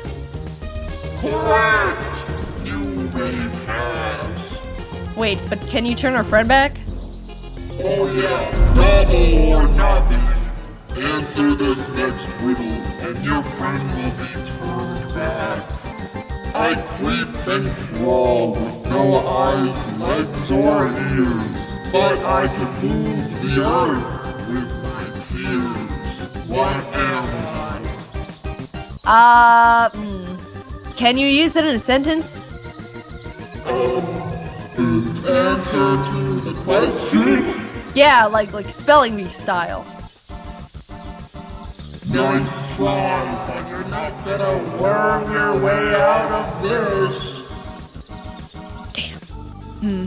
I think I picked up on it. I don't know if you noticed, but he said worm on accident. I'm very detail oriented. Don't listen to him, he's a zero. Paul Jr., what do you think the answer is? Turtle. Turtle, final answer. It's a worm. Correct. The adventurers walk through the door's mouth, which closes behind them. As they're walking into an open room, they're greeted by a closed silver door. Zoot immediately pitches the turtle at the door, but nothing happens. There's 3 dishes of clay placed in front of 3 pedestals, and the door face emerges once again, this time on the ceiling. In order to continue, create whatever you want. Not wanting to deal with more riddles, Zoot throws a dagger into the door's eye. Fine, I'm not helping you with this one. The group, now lost with no direction, decides for some reason to all start eating the clay, even feeding some to Paul Jr. and Lwop against their wills. After all the clay has been consumed, the pillars glow red and more clay drops down from the ceiling, resetting the puzzle. Huh. Out of ideas, they decide to do what the door face suggested. Tholomew sculpts a crown, Zoot rolls out a worm, and Paul builds a penguin. They all place their creations on pedestals, which sink in and beam green before the lights turn out and everything goes dark. They flash back on and suddenly all their creations have come to life in weird clay flesh bodies. Paul cleaves at his penguin with his great axe, nearly cutting it clean in half, revealing that the inside is just more clay. The worm monster looks at Zoot and says, "It's wormin' time!" causing Zoot to scream and sending a shockwave towards it, immediately exploding the worm and splattering clay everywhere, living as a normal-sized worm now. The worm lunges and wraps itself around Zoot's throat, trying to choke them out. Tholomew rips the arms off the crown monster and dodges its follow-up attack. The penguin reforms itself, sprints full speed at Paul, but slips and splats into a pile of clay on the ground, to which Paul finishes off with his axe. Meanwhile, Tholomew attempts to rip the legs off the crown, only for the crown legs to turn into arms, grabbing Tholomew and climbing onto their head, causing them to lose their mind, viewing the other party members as enemies. Paul shifts his attention to Tholomew, throwing his great axe horizontally at the crown. Unfortunately, it goes a bit low and the handle smacks Tholomew directly in the face. Zoot gets a grip on the worm, ripping it off their throat, and breathes acid onto it until it's reduced to ash. Tholomew blows on their bagpipes to attack Paul, sending out a thunderous shockwave that shakes the cavern. Paul is able to hold his ground, runs up to the 2, and successfully cleaves the crown off Tholomew's head. All the clay monsters have been defeated. The silver door opens, and everyone cheers together in celebration.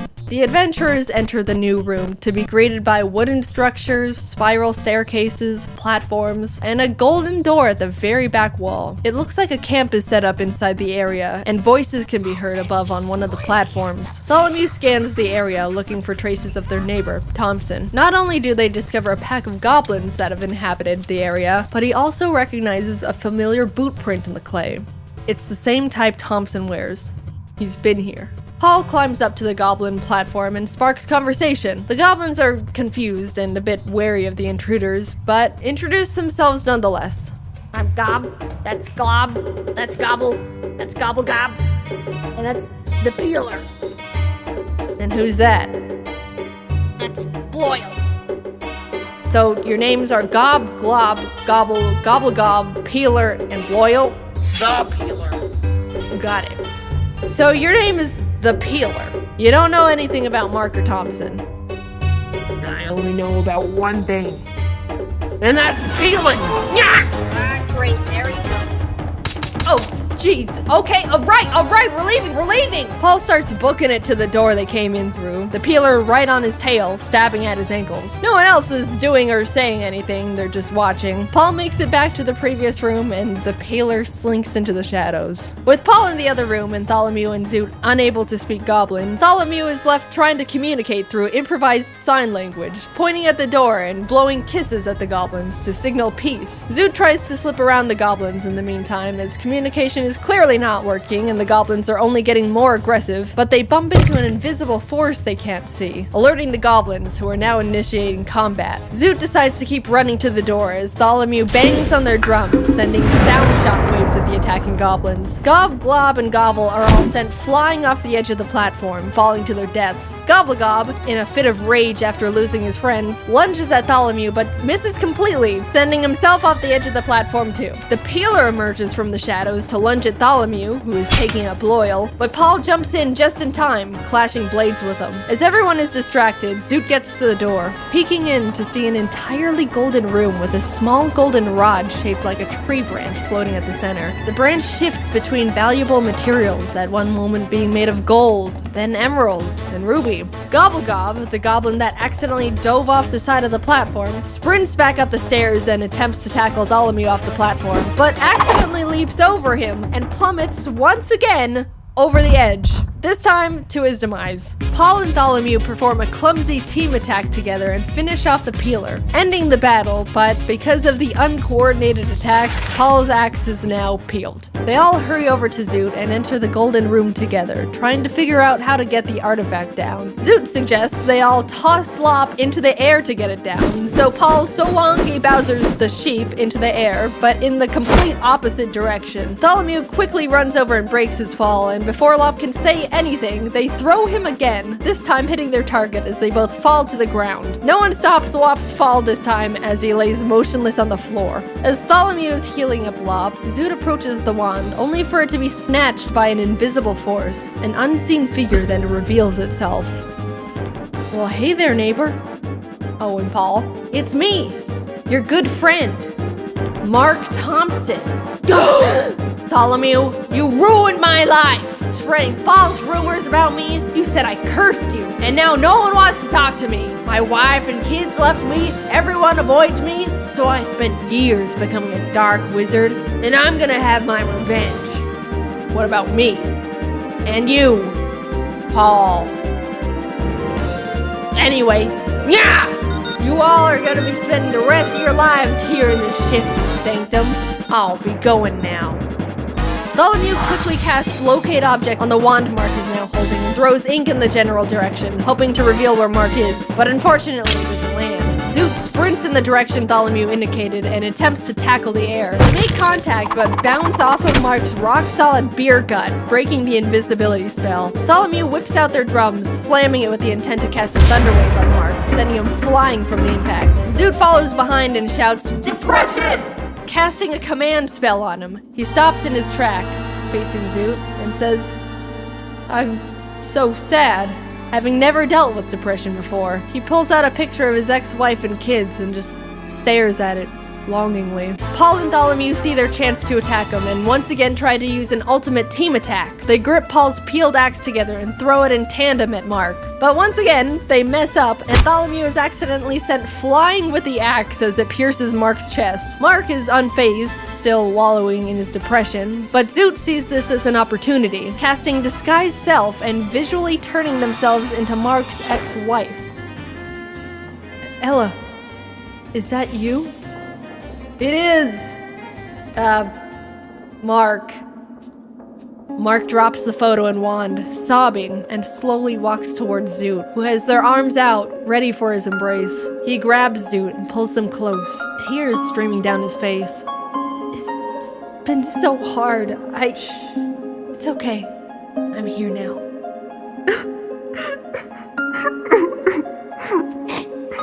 Zoot pulls back just a bit, just to look into Mark's eyes, which are sparkling with tears, and proceeds to acid blast him point blank from the mouth.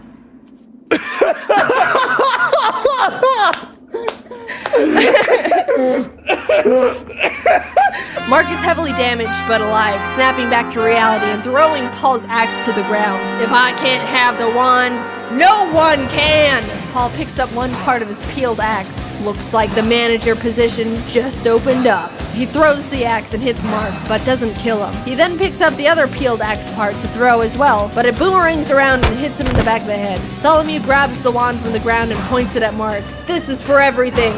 The low tax return, the restraining order, for moving in next to me. You're my personal hell! Mark turns to Paul while being zapped by the wand. Would you still let me be your manager, even if I was a...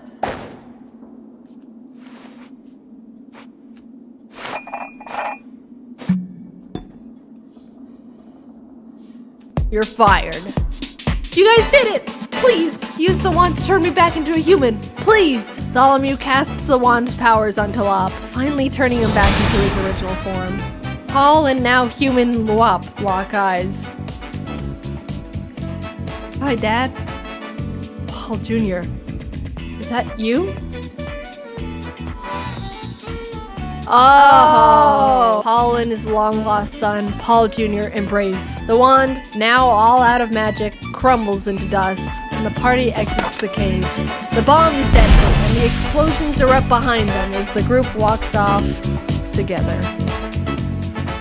Thanks for watching. This was a different type of video, but I hope you enjoyed it. Especially big thanks to Charlie, Ronbu, and Jacob for the great D&D session. It was super fun, and I really want to play more. I'd like to upload highlights of the actual D&D session to my second channel eventually, but it's not ready yet because I'm bad at planning. So maybe that'll happen one day. Anyway, this was a big project. Thank you to the team as always, and to Sir Meow for the sound effects. Links to everyone are in the description. Okay, I will see you later. Bye-bye. Remember when Pokemon sent me every single one of their Gen 5 sitting cuties for me to rank? Turns out they really liked that video. So much, in fact, that they said, "Hey Jaiden, awesome video. Why don't you come to Japan to watch the Pokemon 2023 World Championships?" Our treat. You won't have to pay for your flights or hotel or nothing. I've been to Japan once before in my entire life, and it was back in 2018 with my family. We did a bunch of fun little Japanese tourist things. It was a phenomenal trip, but ever since then, I've always wanted to go back and do all the awesome nerdy stuff Japan has to offer that I didn't want to bother my family with. At the time, they didn't even know who Luffy was. They would have been so lost. So when Pokemon extended their hand and offered to fly not only me, but Jacob out to attend the biggest Pokemon tournament in the world, I jumped for joy. Free trip to Japan! The tournament was only going on for a single weekend, but Jacob and I planned to stay there for 3 whole weeks to do a bunch of said extra nerdy stuff. We were pumped. Eventually the time came, Jacob and I were packing up all our stuff, and decided we both would bring an extra suitcase so we could treat ourselves a bit and buy a bunch of cool stuff while we're there. Don't judge us, we're anime and Nintendo-loving impulse buyers going to Japan. A game plan was needed. We were being responsible. 2 extra suitcases was definitely gonna be enough.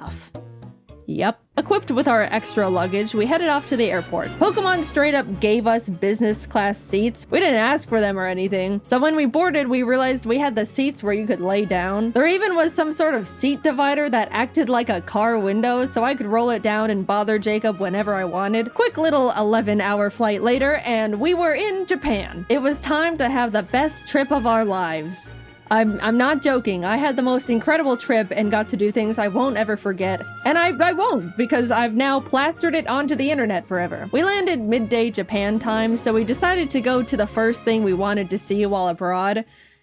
Japanese McDonald's. I couldn't order anything except fries, but Jacob and I both dropped our jaws when we saw something called the Double Big Mac on the menu. I thought Americans already went big with the Big Mac, but Japan did the impossible, just to send a message. What a magical place. Let's begin with the next morning. Pokemon planned a bunch of cool stuff for the creators and partners they flew out, beginning with a group field trip to the Mega Tokyo Pokemon Center. Jacob and I woke up early for it and missed the bus they had for us. And it totally wasn't completely my fault entirely because I hypothetically didn't read the schedule correctly and was taking my sweet time getting ready. Why would you think that? So we had to take the trains on our own to get there. Anyone that remembers my first Japan trip knows the trains were me and my family's mortal enemy number one. We kept getting it wrong and it was failure after failure the entire trip. You'd think that with all that prior experience and struggle, I would have grown as a Japanese train understander, right? Nope, we got on the wrong train. But at least we were having a good time. After a lot of freaking out and mental strain and regrets, we finally arrived at our destination, and although by the time we got there they had already finished looking at the Pokemon Center, we were able to grab a quick snack with the group at the Pokemon Sweets Cafe. I meant to take a picture of the Pikachu waffle before I ate half its cranium, but I forgot, so this is what you get. Now that we were with the group, we were able to travel with them for the rest of the day, so we packed into the bus and headed off to a traditional tea ceremony where we were taught all about how the tea masters would make tea and tea etiquette and all these things about the significance of tea in Japanese culture, all while getting to taste the tea master made. Again, I meant to take this picture before I took a chunk out of the little sweet they gave us, but here we are yet again. I'm just not that great at this. They also served us a really special lunch of super fancy bento boxes, like so fancy that the host was like, dude, I've never even had these bento boxes before. I was super excited, but I don't mean to be ungrateful or wasteful, but the box was full of super fancy, complicated fish and seafood. I knew going to Japan I'd have to be flexible with food because it's really hard to be vegan or even vegetarian there, so I really tried to eat as much as possible and look thankful. But yeah, I struggled a lot. But I still had a great time and it was an honor. We were dropped off at the Yokohama Chinatown and left to explore a bit until dinner in a few hours. Everyone separated into groups and Jacob, Stefan, the guy that sent me all the sitting cuties, you guys remember him, the guy named Steve, and I went and pursued the street food a bit before stumbling into a little arcade with a bunch of crane machines. I got this silly little bear minifigure. His name is Chico, so I decided to innocently carry him around in my pocket for the entirety of the trip. You know, because he was silly. This single action severely changed the course of my mental stability going forward. You'll see soon enough. But look at these cute photos I got with him. We had a great dinner, headed back to the hotel, got to hang out with our good old Pokemon rival Jan a bit, and called it a night. The next day we all got to do some private shopping at the Pokemon World's pop-up shop. I'll just say we bought way too much stuff that we also don't regret in the slightest. I even got this video of Jacob grabbing more and more sitting cuties as the workers kept reorganizing them to keep the display looking perfect. We walked out of there with 3 giant bags of stuff. But it's okay because remember, we anticipated this with our extra suitcases, which I am starting to wonder if they are going to be enough, but surely we will come down. We were then all taken to the creatures' offices. You know, just the place where they make Pokemon cards. It was gorgeous in there. They had these awesome sculptures of giant Pokemon cards with crystals, and all the walls were lined with 3D card art. It felt like I was in a building with a lot of significance. Because I was. We got a tour around the building, met the TCG card testers, and were able to ask them questions about their process. Even got to have a little Q&A session with Atsushi Nagashima, the game director of the Pokemon TCG. It was funny, one of the people in our group asked how they chose which Pokemon to make cards for. A good question. And then followed it up with, I really like Mantike, but there's only 2 Mantike cards that exist. And the assistant pulled up a list of all the Pokemon Mantike cards that have ever been created, and sure enough, there were only 2. The director chuckled and was essentially like, yeah, sometimes Pokemon get lost in the cracks. We kind of just make cards of Pokemon I like. For example, my favorite Pokemon is Gengar. And you know what? That actually makes a lot of sense. Also, we were able to have a Q&A session with the Pokemon card art director and 3 artists who actually draw art for the cards. That was super interesting, and I was so incredibly inspired by that discussion. But you know those Pokemon cards with the super cute clay art? That artist's name is Yuka Mori, and she was in that panel. I was so starstruck. Those are some of my favorite Pokemon cards. And not only that, but she hosted a little workshop for us where she gave us clay and taught us how to make little clay Magnemites like in this card here. Speaking of this card, she brought the actual original Magnemite for us to see. That was by far the coolest thing that I've ever gotten to be a part of. We got to meet a piece of genuine history. I felt like I was meeting the president. Also, here's me and Jacob's Magnemites that we made. Day 3 of our little Pokemon field trip, and we were taken to another Pokemon Center. This time in Shibuya, which was also right across from a Nintendo store. It was like a bullet was shot through our credit cards. In the shopping center, I saw a little gacha machine with little miniature Chiikawa plushes. I was only interested in getting Chiikawa, but I decided to test my luck anyway. And I got him first try! Now I had 2 of them. Yes, the original was still in my pocket. You can safely assume he is in my pocket for the entirety of this video. I've got pictures to prove it. Jacob snapped this awesome picture of the Chiikawa brain rot taking over. When we were looking around in the Shonen Jump shop, a little Japanese boy pointed at Jacob and went, "Sanji-san," before his mother quickly yanked him away, and I still to this day laugh at that interaction. Poor kid saw his first blonde guy in real life and immediately thought it was Sanji. Later that day, we also got to attend the Pokemon Symphony, where a live orchestra played Pokemon songs, and it was absolutely incredible. Video game orchestras are so cool. It always tugs on my heartstrings to see video game music transformed into such a beautiful new art form. Highly recommend attending one if you have any favorite games or franchises. On to the first day of Worlds. It was exciting, people flooded into the venue, we watched the opening ceremony in the crowd. Just wow. This is the whole reason why we're here. We went back to shopping. Look at this cute little Chiikawa book I found in a nearby bookstore. At this point, we were absolutely pushing it in terms of luggage space, and we were day 4 into a 2.5-week trip. Our shopping sprees until this point were very not frugal, so we cut our losses and bought 2 extra giant suitcases to fit everything better. Okay, we knew we were gonna need extra suitcases. Getting a few extra couldn't hurt. Look, the flights were paid for. We were still saving money at this point, I think. That's my rationalization. I'm going with that. Also in the mall were tons of Pokemon monitors straight up playing the World Championships. TCG, Pokemon Go, VGC. Japan treated Worlds like it was the Super Bowl. And it was just so cool to see one of my main interests so culturally celebrated. People of all ages would stop by to watch for a bit before going back to their shopping. I can't explain it, but it just made me very happy. We even got to see Wolfie live on the monitors. How'd he do? He did great. Don't worry about it. Nothing happened. Look, we were just happy to see our friend on the Pokeball screen. Proud of you, Wolfie. You're so cool. The second day of Worlds was hype. So hype that we left Yokohama and flew to Osaka. I haven't mentioned it yet, but we actually got tickets to see the one and only Hatsune Miku live in concert. The real ones know how huge that is for me. I want to talk about how life-changing that was, but I'm gonna make a whole separate video about that experience I'll be posting next. All I'm gonna say is it was the best day of my entire life. By a lot. Subscribe now before you miss it, just saying. I will mention, we did have to take the train to get back later that night and got super lost again. And we never get better at it. Don't expect anything to change in that regard. We did finally get back to Yokohama, crashed for the night, and had a nice slow morning as we got ready for finals later that day. To any One Piece fans who are caught up, we were in Japan for the One Piece anime episode. You know what I'm talking about. 1072. We were able to turn on our hotel TV and watch it live. And that was so cool. I don't talk about how much I love One Piece much, mainly because it doesn't really come up, but One Piece is peak, and it was an honor to be in Japan at such an iconic part of the manga and anime's history. Anyway, back to Pokemon, sorry about that. We were able to watch the final VGC match live, got to chat and eat dinner with Wolfie and some other friends, had a late night hangout with Jan again, And that was about it. Day 7 meant it was time to pack up all our stuff from the hotel, say goodbye to Pokemon and Yokohama, and head on over to the apartment we rented for the rest of our stay just outside of Tokyo. At this point, we had filled up all 6 suitcases and multiple backpacks. I didn't mention it, but Pokemon gave us a truckload of gifts that we genuinely had no idea what to do with. We're grateful nonetheless, thank you Pokemon. But yeah, the taxi ride was a bit awkward. So are you meeting up with some friends?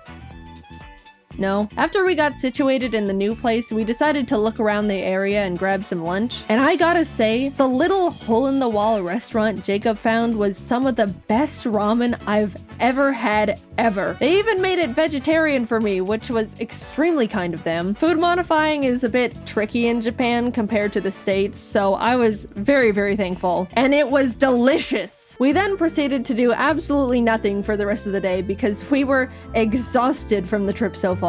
I haven't mentioned absolutely everything we'd been doing on the trip because it would be a lot of, first we did this and it was cool, then we did this and it was cool. Even though it was such a pleasure to be invited, I was so dead and definitely looked super not approachable or friendly to the rest of the group by the end of it.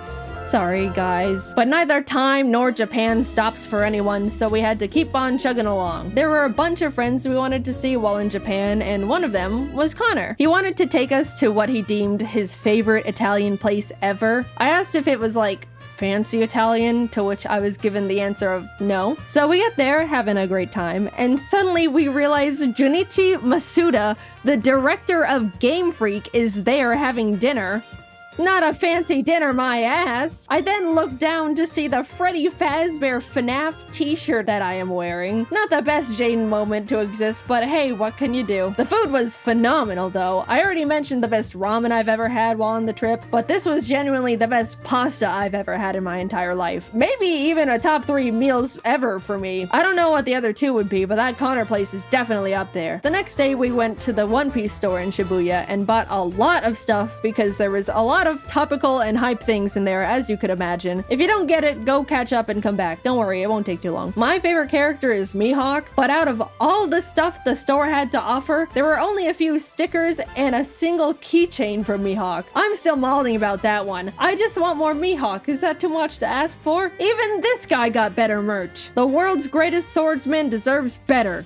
I guess I'll just take my Zoro and Law stuff. That's cool too, I suppose. I also found a bunch of Chikawa stuff in a Kittyland store, and this is truly when you get to see where things start going downhill for me. I just like the funny little cartoon bear thing. What, is that such a crime? I don't remember what we did the rest of the day. I think we just crashed and passed out. This trip, as surreal as it's been so far, has been absolutely taking a toll on me, and I desperately needed to just not move or talk or exist for a bit. We were doing so many different things that were all awesome, and hanging out with so many different people that were all awesome, but man, I am not built for extended periods of that much excitement and socializing. As much as I would like to change this fact, I'm also not a very active person. I know. Up until this trip, I was practically sitting down 24/7, working all the time to prep as much work as possible so I could have a guilt-free 3 weeks off, and my muscles were definitely starting to decay at that point. I looked at my phone's step meter thing, and there was one day where I literally got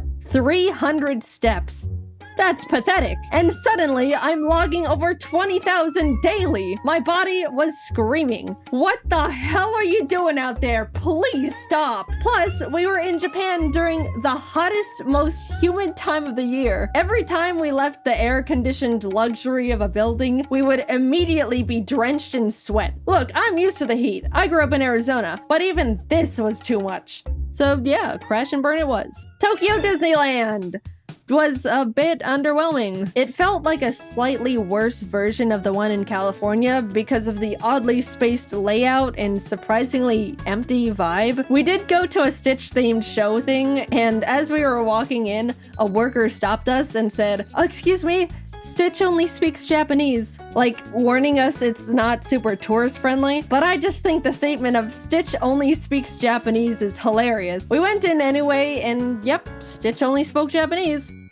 Kazoku. Yeah, overall, it was not the best thing we did, but apparently, I didn't know this, Japan has 2 Disneys, Disneyland and Disney Sea. And we went to land, which is unanimously deemed the worst of the two. So, oops, better luck next time. Jacob and I took 2 more rest days where we just turned to ash. Then up and at 'em, back to Osaka we go. This time we went to an Eve concert. Besides Hatsune Miku, the Japanese band Eve is the only other concert I've said I wanted to go see. I love their music videos they have for all their songs. It's always such beautiful animation. And by the way, they're the ones who sang the season 1 Jujutsu Kaisen anime opening theme, if you're lost. Earlier in the trip, Jacob just so happened to look up if they were doing a concert while we were there, and lo and behold, they were. He got some totally not scalped tickets, which turned out to be a super complicated process, so thank you, Jacob. You're the bestest friend I've ever had. Thank you for going through the trenches for silly old me. Anyway, the concert was so incredible. The atmosphere was fantastic. They had awesome visual effects going on. The glow bands a lot of people bought were perfectly synced to the music and colors on the stage, which really enhanced the experience. The music was great, which, I mean, of course it was. That was the whole reason we went in the first place. I talk about it more in the upcoming Miku video, but Japanese encores are so much different from the American ones. They're so quiet and polite. There was pretty much no screaming and cheering. It was just a long applause with a semi-whisper chant of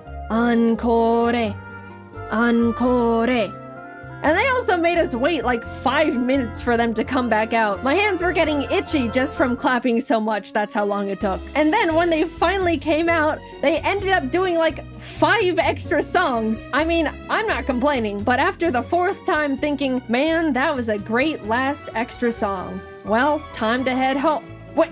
Another? It starts getting a bit comedic. This is just a side tangent, but Jacob went off to use the bathroom before the show started and came back 10 minutes later like, dude, this is crazy, but it took me a bit longer to find a bathroom because there were so many extra women's bathrooms, which is like, whoa, that's actually so smart. There's always such a huge line for the women's bathroom compared to the men's in any scenario. I was just shocked Japan was like, okay, then we'll make more women's bathrooms to fix that problem. Like it was so simple. I know in America it would probably turn into a stupid political thing, but it made me so happy Japan just implemented such an obvious and straightforward solution so easily for the gals. The next day we headed over to Universal, which was hands down the best amusement park I've ever been to. So they can do amusement parks well. First of all, Universal Japan is way more anime and manga focused than the ones in the States, which made it instantly more engaging for me. Jacob and I both agreed we would window shop for the first part of the day, and then buy all the things we wanted as we were leaving so we wouldn't have to lug around a bunch of bags all day. But we immediately saw a little One Piece shop and cracked. We just wanted to wear these One Piece headbands. That's rule-breaking worthy. We also got some towels because, surprise, surprise,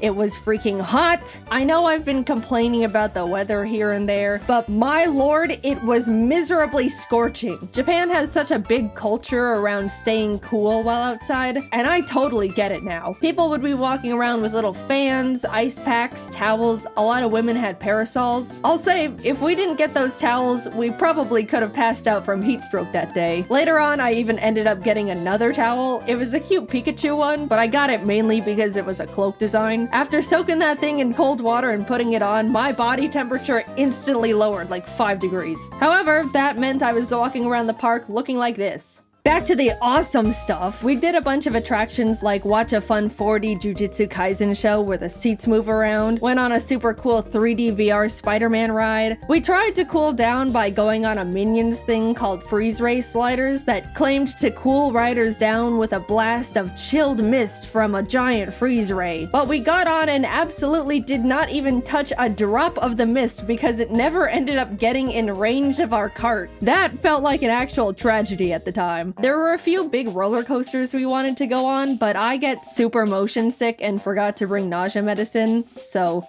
no roller coasters for us. But I shall return one day. The park, of course, had a bunch of cool themed restaurants, one of them being a super cool One Piece restaurant. Did I mention I like One Piece? There also was a special Sanji one, but we didn't know you needed a reservation, so phooey. It was awesome though, I love One Piece. After a few hours of rides and being broiled alive, we decided to fully cool off by going on the Jurassic Park ride that's just giant splash mountain with dinosaurs. We cooked in line for probably a solid hour, and as soon as we were literally stepping foot inside the ride, it started pouring rain.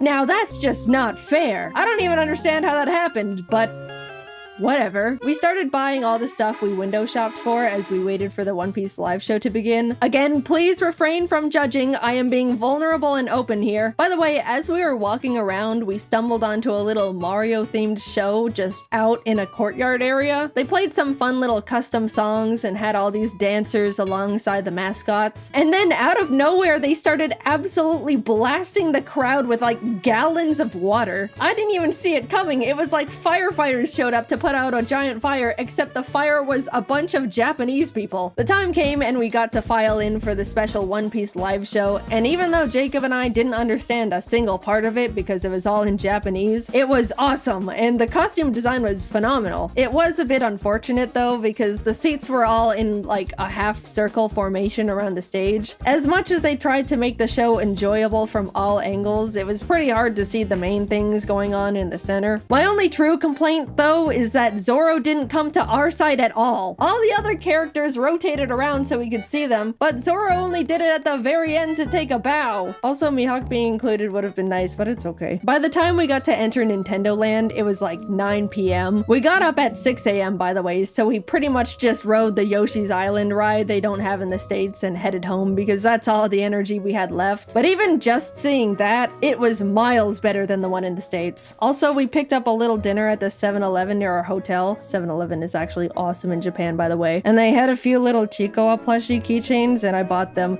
Just being transparent here. We woke up early the next morning to catch our flight back to Tokyo and hurried over to the Kirby Cafe. Emily actually booked the reservation for us. She was meant to also be there, but she was only able to get 2 seats and gave them to us as a gift.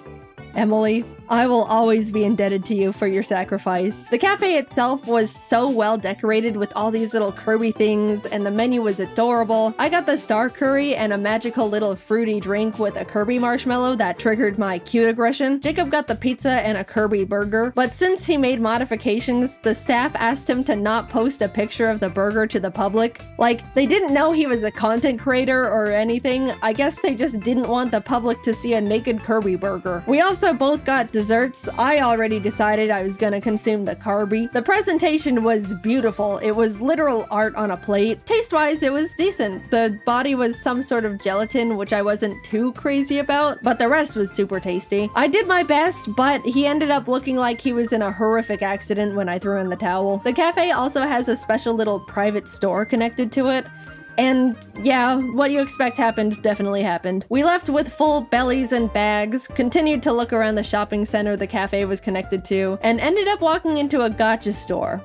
I am about to be very vulnerable with you here. This is one of the lowest points of my entire life. Please don't think too much less of me after what happened in that gacha store. So I walk in, spot Chikawa, beeline it to the machine, obviously. Like I mentioned before, I'm only interested in Chikawa, so I was only playing for him. But by the cursed luck of the gacha gods, I just could not get him. I was going back and forth between the machine and the coin exchange, getting multiples of every other little guy, but no Chikawa. I could feel the workers' glances at me, probably because the desk they were standing behind was right next to the machine I was grinding. But after way too much money, he dropped. I got my well-earned, horribly priced at that point, Chikawa. I then started looking at all the other machines, putting some coins in a few here and there, until I stopped at one that had a line of animals playing band instruments. They were very silly, but there was a little pigeon holding up cymbals, and I really wanted to get him for Jordan and Kelsey. In went the coins. Tiger, elephant, fox. It was happening again. Everything except the one I wanted. Which I know more or less that's the luck with gachas, but it was getting to the point where I was getting surprised the pigeon was dodging me as much as it was. Surely the next one. What? Eventually, I had to go back to the coin exchange, and as I was about to put in more money, I saw out of the corner of my eye one of the workers peek out and take a look in horror at all the gachapons that were sitting at the top of my bag. They then raised up their hand and said something in Japanese while shaking their head, and I knew in my heart I was being cut off. No, please. I can stop whenever. Just a few more hits and I'm done. The pigeon is next. I can feel it. Why do you look afraid? What's under the desk? I got kicked out of a gacha store. I had hit an all-time low. I told my friends and they said they probably just thought I was gonna try and resell them, but I don't even know if that would even make it sound better, knowing I was getting so many that they thought I was robbing them blind. I just wanted my little Chikawa and pigeon with symbols. We made dinner plans that night with a friend and we were just about to grab a taxi and head back to freshen up, but Jacob and I caught sight of a fun anime and goodies shop. Who do we think we are? People with self-control? We'll make it quick! We rushed in and split up for optimization. As I was looking around, I saw it. A whole section dedicated to Chikawa. It was like someone put a freshly baked pie on a windowsill, and I was suddenly floating over to it. My eyes were zoned in, making sure I saw every single thing possible, putting Chikawa after Chikawa in the basket. Jacob eventually came over and showed me a picture he took on his phone. In my tunnel vision, all my eyes registered was that the picture showed more Chikawa in the store. I immediately went feral. Where? Jacob's eyebrows went up in surprise and maybe a bit of fear. And as I looked at the photo again, I realized Jacob wasn't showing me a picture of a different Chikawa section. He was showing me a picture of me at the current Chikawa section I was standing in because he thought it was funny. And in my Chikawa brain rot, I didn't even register I was in the picture. I just saw more Chikawa and went obsessive. This is how I am. Either stand by me or leave. No, I don't need an intervention. Put it away. We left. I looked longingly at the crane machine Chikawas we didn't have time for, and we made it in time for dinner. Plus, we ended up in another arcade nearby anyway, and I got myself a Chikawa from one of those machines, so it worked out. Stop. I don't want to hear it. Finally, we were reaching the end of our trip. We spent the last day grabbing lunch with Emily and Didus. There was a cool One Piece scavenger hunt event going on, so we also did that with them. We basically had to walk around Shibuya and find special One Piece trading card posters hidden around the area, and if we found enough along with the special card of the day, we could get a limited edition mystery card. It was fun, but also hot, and all my clothes were sticking to my body. Didus generously let me borrow his umbrella, and I jumped for joy as he showed me it was coincidentally Chikawa themed. I don't know what's wrong with me. All I know is that bear makes me happy. We spent a few hours completing the scavenger hunt, got our special cards, and bid them farewell. Always good to see you guys. Bye-bye. I accidentally stole Didus' umbrella. It looked so calculated. They knew how much I was obsessed with Chikawa. They'd been watching my Instagram stories. Follow if you want to see brain rot in real time. Emily, I have the Chikawa umbrella. I didn't mean to steal it, I promise. It's not what it looks like. Since we were leaving in the morning and wouldn't be seeing them again, they just let me keep it. But the side-eye Jacob gave me the rest of the way back. I didn't mean to— stop it! Getting back to the apartment, reality hit us hard. We needed just a few more suitcases. Again. In total, we ended up buying 6 extra suitcases to hold everything we collectively bought. And even then, it was a struggle making it fit. Jacob ended up going professional Tetris mode, perfectly fitting everything into the suitcases with quite literally no extra room to spare. We came to Japan each with a backpack, carry-on, and 1 extra big suitcase, and we're leaving with altogether 8 suitcases and 4 backpacks. We were lucky the taxi driver had a big enough car to fit everything because we didn't have much of a game plan if it didn't. Off to the airport we went, where we checked all of our excessive bags, paid a couple fees, boarded our flight, and headed home. That trip will go down as one of the best trips I've ever gone on. It felt like it turned into a celebration of everything that makes me me. All of my hobbies and interests, Pokemon, One Piece, at the last minute Chikawa. We got to do so many incredible things and were given so many opportunities I'd never even thought I could be a part of. I got to see so many friends that are normally so far away, ate some of the best meals of my life, and overall was just really happy, especially getting to spend it all with my best friend Jacob. By the way, if you wanted to know why in the world we got so many things, yes, a lot of it was was for us. 90% of it all was for our friends. 100% of the Chicowa stuff was mine, but that's besides the point. If you want to see what we got them, also credit where credit is due, the majority of it all was from Jacob, because he's a great gift giver and even more incredible friend to the people around him. We're all nothing short of lucky to be able to call him our friend. You can go watch his Japan video. I assume it's already up, because we had to animate a freaking 30-minute long video. My god, it was a lot. Thanks for sticking around. But yeah, I just had an unforgettable trip, and I owe the opportunity to the Pokemon Company for inviting us to Japan in the first place. I'm extremely lucky to be in the position I am, and will be forever grateful.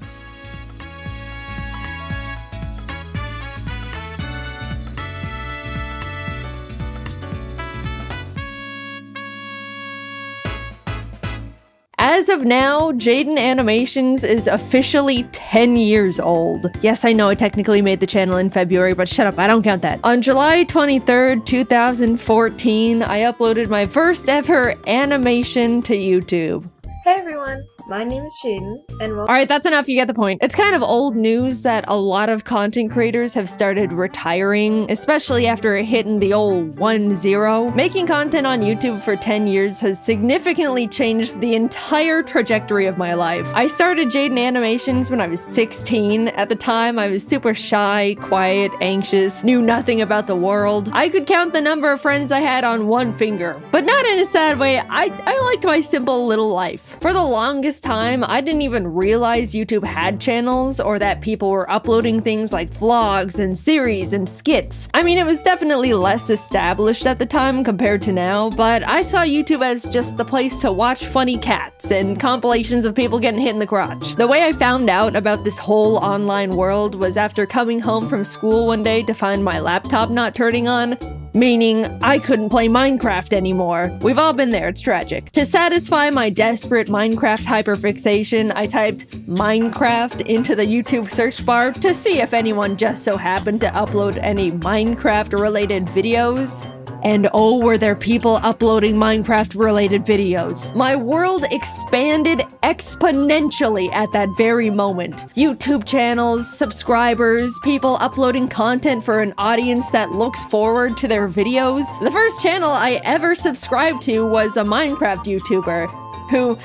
I don't even, I'm blanking on the name, but I was now aware of YouTube as an actual community beyond funny fail compilations. Watching videos became a huge part of my day-to-day life. I put stuff on when I wanted to relax, laugh, needed background noise. If I was having a tough day, I would lock myself in my bathroom, lay on the floor, and watch videos on my phone, and I'd feel better. Even before making content myself, YouTube was an essential part of my life. I branched out from Minecraft to general gaming videos, even the occasional vlog series, until I stumbled upon a very special video in my suggested feed. An animated story time from a YouTuber called Domix. It was his emails video, I remember it so clearly. After watching it, I immediately binged his whole channel. I loved his animated stories, they made me laugh so much. For the first time ever, I thought to myself, I want to do stuff like that. I want to animate. And around the same time, I was really into aCookieGod's Minecraft Oasis series and had even sent in a few fan arts I drew for her. She posted a couple at the end of her videos, which genuinely made me so extremely happy. I was totally freaking out. Anyway, in one of the episodes, she mentioned that she wanted to find an animator to animate some of her funny Minecraft moments, and suddenly I saw the stars align in front of me. I sent her a little message attached to another fan art, basically saying, "Hi Cupquake, I'd love to animate for you if you're interested." And she ended up reaching out and was like, "Hey, we love your style and would love to work with you. Do you have an animation portfolio we can look at?" To which I responded with, so I've never actually animated before. But I'm learning, and honestly, they shouldn't have hired me. I wouldn't have hired me. But somehow I had secured my first animation job. And for my favorite YouTuber, this was by far the biggest thing to ever happen to me at the time. I wanted to make the best animation they could ever ask for.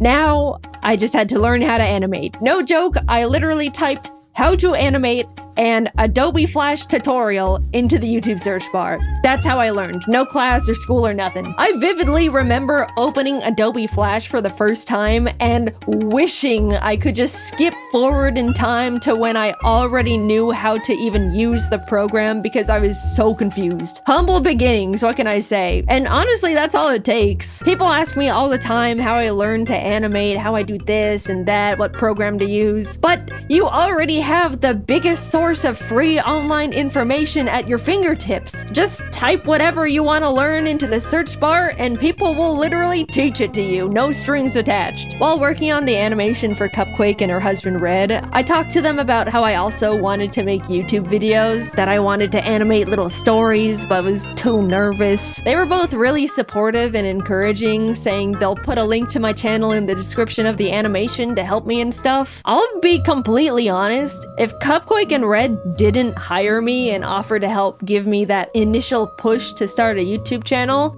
I wouldn't have made JaidenAnimations. Like I mentioned, I was quiet and soft-spoken. I didn't even get picked on because nobody knew anything about me to bully me with. They had nothing. In what world would a tiny little 16-year-old dust mite of a girl feel confident enough to start an animation YouTube channel where she talks about her life? Especially for what would be a single-digit amount of people for who knows how long. I'll tell ya, she does it in a world where she feels encouraged and inspired by the people she looked up to. There's so many timelines where none of this ever happened. So much had to come together just for me to start.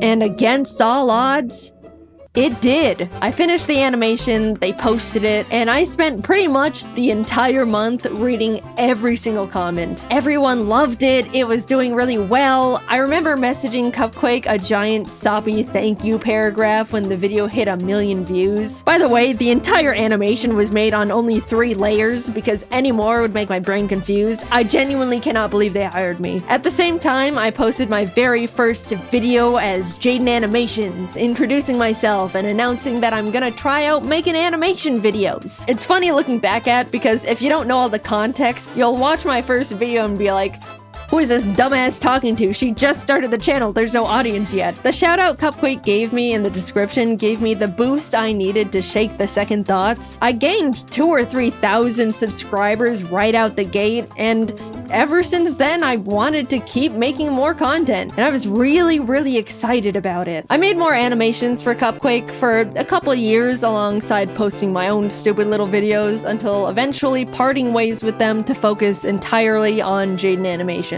Working with them was amazing, and those animations did overwhelmingly well at the time. Like, I look back and am still shocked. I apparently peaked with that damn 2014 FNAF animation. Come on, Nuzlocke. Surpass it, please. Free me from these shackles. By this time, I was in college now, and even though I wasn't able to post very much at all, things were doing really well. I remember sitting on the top of my dorm bunk, secretly celebrating hitting 100,000 subscribers, a milestone I was beyond thrilled about, and honestly was my biggest goal at the time. Somehow, my roommate ended up finding out about it and immediately told every single person on our floor, which embarrassed the hell out of me. But at the same time, I was sheepishly proud of myself that people thought what I was doing was cool. Along with new experiences, for the first time ever, I was making online friends and becoming part of a growing little animation community. Cypher Den, Tony V Toons, Lightsen. I even stumbled onto James randomly after being recommended his ASMR video. I specifically remember going through his channel and thinking,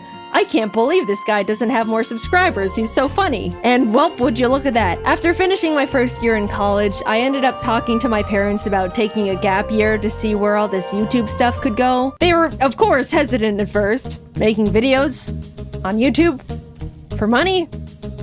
Can you even do that? But eventually agreed and have been my biggest fans ever since. I was officially doing YouTube full-time. I don't really know what happened, but a few months later, James started blowing up. In our little animation group chat, we were like, what whoa, James, congrats, what's happening? And he was like, I don't know, oh my god. And then I started blowing up too, and suddenly the entire Storytime animation community was rising and thriving. It felt like we were strapped onto a rocket heading straight for the stars. People really loved watching Storytime animation. We went to our first ever VidCon, and there was a whole line of people that wanted to meet us, which is a crazy experience for our first convention ever. Since then, everything has kind of just been history. I kept posting, obviously, met new people, made incredible friends, started building my own animation team, learned a lot about the world, but most of all, being on YouTube forced me to grow thicker skin. I'm sure most of you can relate to some degree. Mindless hate, online arguments, people nitpicking and speculating that you're actually a horrible human being. Because of how normalized posting content is now with TikTok, Instagram, Twitter, YouTube, I'm sure everyone has gotten their fair share of the hate hammer, but 10 years ago, it was pretty much only big online personalities who were familiar with it, and it comes at you pretty fast. Suddenly, you have to figure out how to hide your personal information and tell family members to private their Facebook accounts, which they don't know how to do. Scary emails come in, uncomfortable comments, lots of uncomfortable comments. I got doxxed one time because someone speculated I was a narcissistic liar because I claimed to be shy and introverted, but would get loud sometimes when reading scripts. Also, fun fact, I never planned on being public with my full name, but the reason it got leaked is because my old high school published an online article about my channel and dropped the full government without my permission. I'm still pissed about that one. And I know, this is genuinely what you just have to expect when you make content online. It's awful, but it's the truth. I didn't want to quit, so I adapted to the horrible things awful videos made about me for attention. There's nothing a passerby hate comment can say that could surprise me anymore. If anything, they're all the same and it's just annoying at this point. Not saying I'm happy that I went through all of it and it should have happened. People can be genuinely awful. But I'd like to say I've come out of it all a version of myself that wouldn't have existed otherwise. Not because of all the shitty things, but in spite of them. I've learned how to stand up for myself, grew my confidence, learned how to separate myself from my work and not take comments personally. All things you learn out in the world over time as you grow up, but crank to 100 and during the most insecure years of a person's life. It was hard, but hey, I'm still here, aren't I? I look back and see my mistakes, bad takes, stupid ideas, regret here and there. It's overwhelmingly stressful to grow up and learn and change while in the public eye, even more now than ever. But all things considered, I believe I was always trying my best in the position I was in, was constantly trying to be the best person I could be, and I won't ever be upset at myself for that. Also, I do want to say, a big thing that's followed me throughout almost my whole career at this point is the fact that yeah, I've talked about mental health and things I've struggled with at the time, like anxiety, depression, rock bottom confidence, etc., etc. I've definitely spilled my guts out on the floor in front of the internet a couple times in my day, and there's no part of me that regrets it at all. A lot of people have told me that they felt more understood or learned things about themselves through those videos, but as a now adult that's had the time to grow and adapt and overcome these things, man, you guys kind of still think I'm a little bit pathetic. I see comments all the time when I'm in my friends' videos or being involved in a big event, and so many people go, wow, I can't believe how far Jaiden's come from being this puny little scared teenager. I'm so proud of Jaiden really stepping out of her comfort zone here. She is just so brave for showing her face after dealing with such low confidence. That one's always funny because it can definitely come off like I should still be self-conscious, which I'm not, by the way. I get what those comments are saying, I really do. But guys, not everything I do has to be brave. I'm just doing fun things with friends on camera. We don't need the 24/7 Jaiden cheer squad busting out the trophies and medallions every single time. And we also don't need the Jaiden defense squad scrapping with anyone that says anything non-positive about me. It's the internet. People have the right to not like me for whatever reason. I promise, it's okay. I'm an adult. I'm doing fine. I appreciate the concern. At this point, it just comes across like I'm very pathetic and puny and can't do anything. Now, somehow, a decade has passed. I'm not the tiny, small 16-year-old who's afraid of everything and can't talk out loud for more than 15 minutes without straining her throat. That's true, by the way. I spent 15 minutes recording audio for my first video and my throat was dead afterwards. It was pathetic. Now I can record for an hour, which still hurts my throat. You can probably hear it, but that's a 400% improvement right there.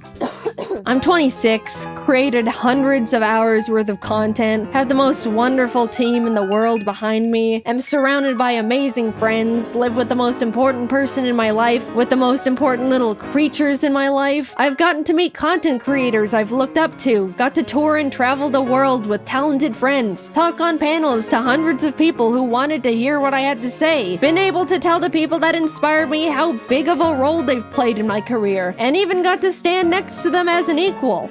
I'm happy. Sure, it's always been and still is difficult dealing with the stress of being in a big spotlight. I went through some bad stuff, navigated rocky mental health, trusted people that hurt me, had to pretend not to be affected by things that were genuinely hurtful just to not empower people that wanted to see me break, all while in the eye of the public where one wrong step could crumble everything I've ever created. But I'm really happy with the place I'm at, the person I've become, and the environment I've built around me. So, what's that leave me with now? A full decade, man. Damn.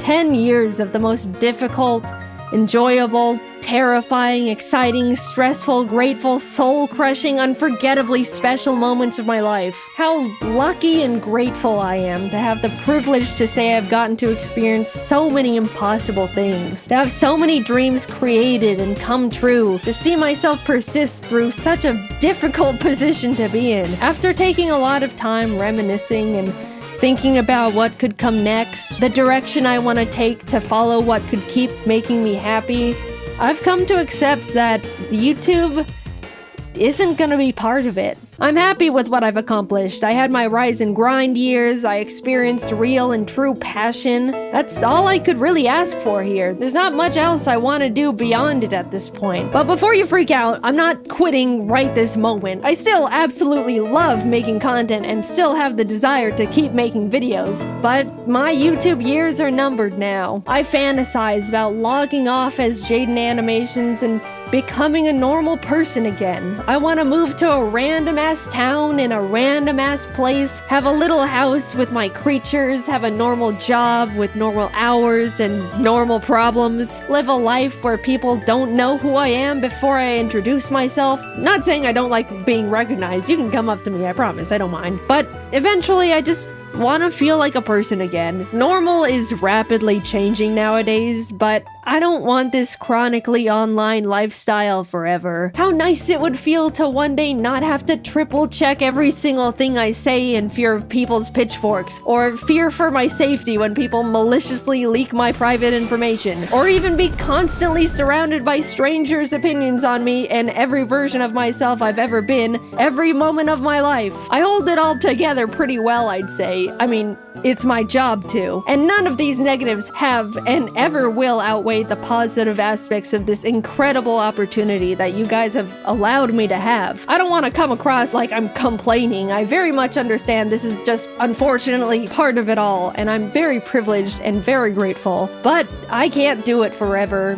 And I don't want to. I want to feel like I have the time and mental energy to pursue new hobbies, experiment with other things that can make me happy. Making content for YouTube never leaves my head. It's the case for every single content creator on the platform. There's no clocking out, there's no weekends, there's no breaks. You can't just leave an office and not think about it. You're constantly brainstorming ideas, managing everything, schedules, employees. Sure, you can work and live anywhere you want, go on vacation at any point, build your own schedule, but it's always there. Like a black hole in your mind. It's just so exhausting. I haven't felt like I can sit back and enjoy something in 10 years because I simply do not have the time if it isn't for a video. Yeah, that's just how self-employment works, but don't forget about all the other fun stuff I've already mentioned on top of it all. I don't know what I want to do career-wise after retiring from YouTube, but I romanticize the idea of just getting to rediscover myself. Maybe I want to learn how to make custom plushes and open my own little shop, take art commissions, be a teacher, maybe an art director. It's gotten to the point where I think about that little life every day, and I'm actively aiming and walking towards it with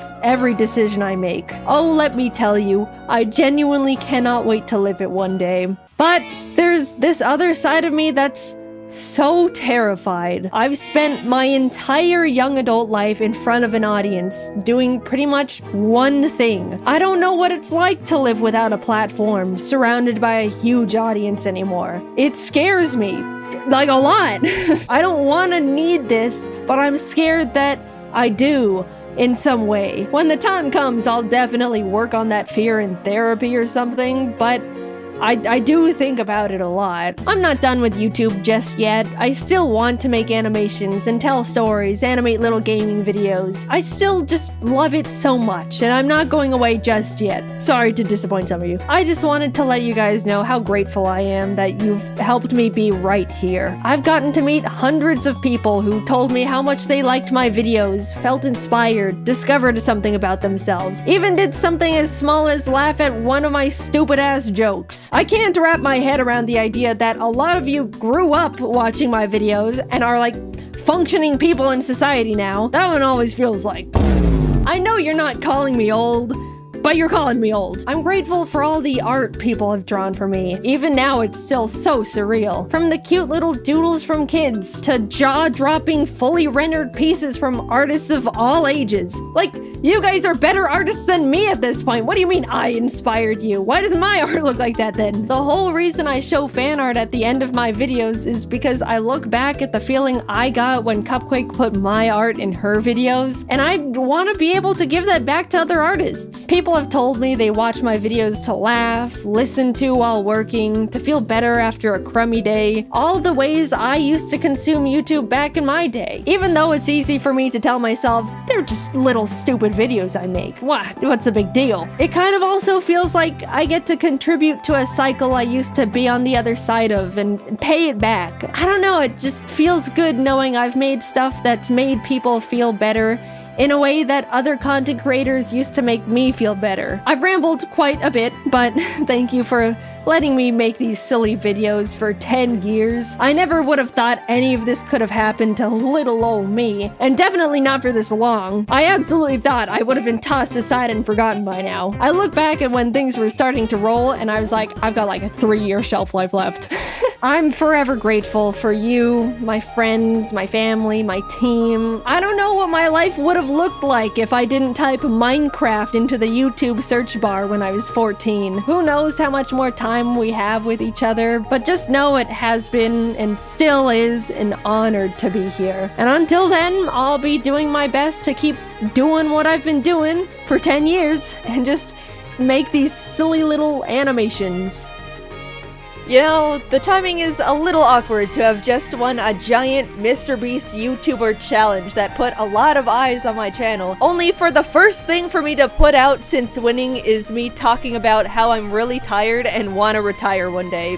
That was not intentional, I'm sorry. But yes, the next video coming out will be about me winning the MrBeast Cube. We're still working on getting the money all set up to be given away, so you can stop emailing me asking for money. It's not gonna work like that. Anyway, thank you to everyone who's been with me at any point of my YouTube career. I've still got a little bit more juice left in the tank. I'm forever lucky to have lived the life I have and to continue living that life, and I appreciate you guys for sticking around. I'm excited to spend a bit more time with you all. So I'll see you in the next video. Bye bye. Sound the alarms. There's a new streamer game out, and Suika game is dead. Lethal Company. You know it, you love it, and the four of us have never experienced it. So we went into it not knowing a single thing about this game, but that's the fun part, right? I'm just gonna press start. We'll figure it out as we go. Okay, we can learn on the job. I know the goal is to like get scrap and like sell it. Like we're like harvesters, you know? Yeah. Of what? Vegetables? Yeah, something like that. Vegetables. I'ma grow potatoes on Mars. I wonder if there's fall damage in this game. It looked like it hurt a little bit. So, would you guys like to split up in groups of 2? That always works out well. Yeah. Who wants to go with me? Giwi, I'll go with you. I can't see Dick. Nah, Dick is all I see. How come it looks like this on this fucking planet? Okay, I thought it was just me. I was like already messing with settings and everything. It looks awful here. I would not live here. There you are. Oh, okay. Whoa, you run so silly. Yeah. You got it. Off we go. Ready. I wonder if there's anything on the... Whoa, birds. Oh, these birds have like 4 wings. I ain't messing with that. Hello. Hi. This isn't very cool at all. This is just a dead-end hallway. No. Like, what's the point? There's like a little vent here. Haha, get it like Among Us. Oh, that is like Among Us. I saw it's- there was a front entrance, but I mean, I feel like we can just kind of sneak around this place. Ooh, some bottles of Coca-Cola. Yeah, there's some Coca-Cola. There's this goop here. I don't think we want to touch the goop. Like, I'm just going by what I would do if I were on an alien planet. Okay, yeah, I just jumped over the goop. It seems to be following me though. It's kind of like going back and forth. I kind of want this Coke though. Oh, new creature data sent. I don't. Oh God, what do I do with all this? Oh. Huh? Jacob, where did you go? So now she's just alone, huh?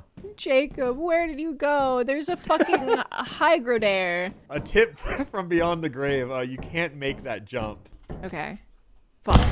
Well, So you made the same mistake I did. I was like, where did he go? He must have gone through a door, jumped wrong, cracked yeah, my it neck. felt like you could also make that jump, huh? Yeah, I was like, well, maybe he went down there. This is so fucking embarrassing. They have no idea we're dead. Wait, tell autopilot ship to leave early. That seems mean, but we could just fuck up their run. Yeah, I mean, I want to play the game. It's a brooch. It's a brooch. What is it? Oh, I didn't. My God, I didn't. Whoa! I just saw a woman. Did you see that? I didn't see shit.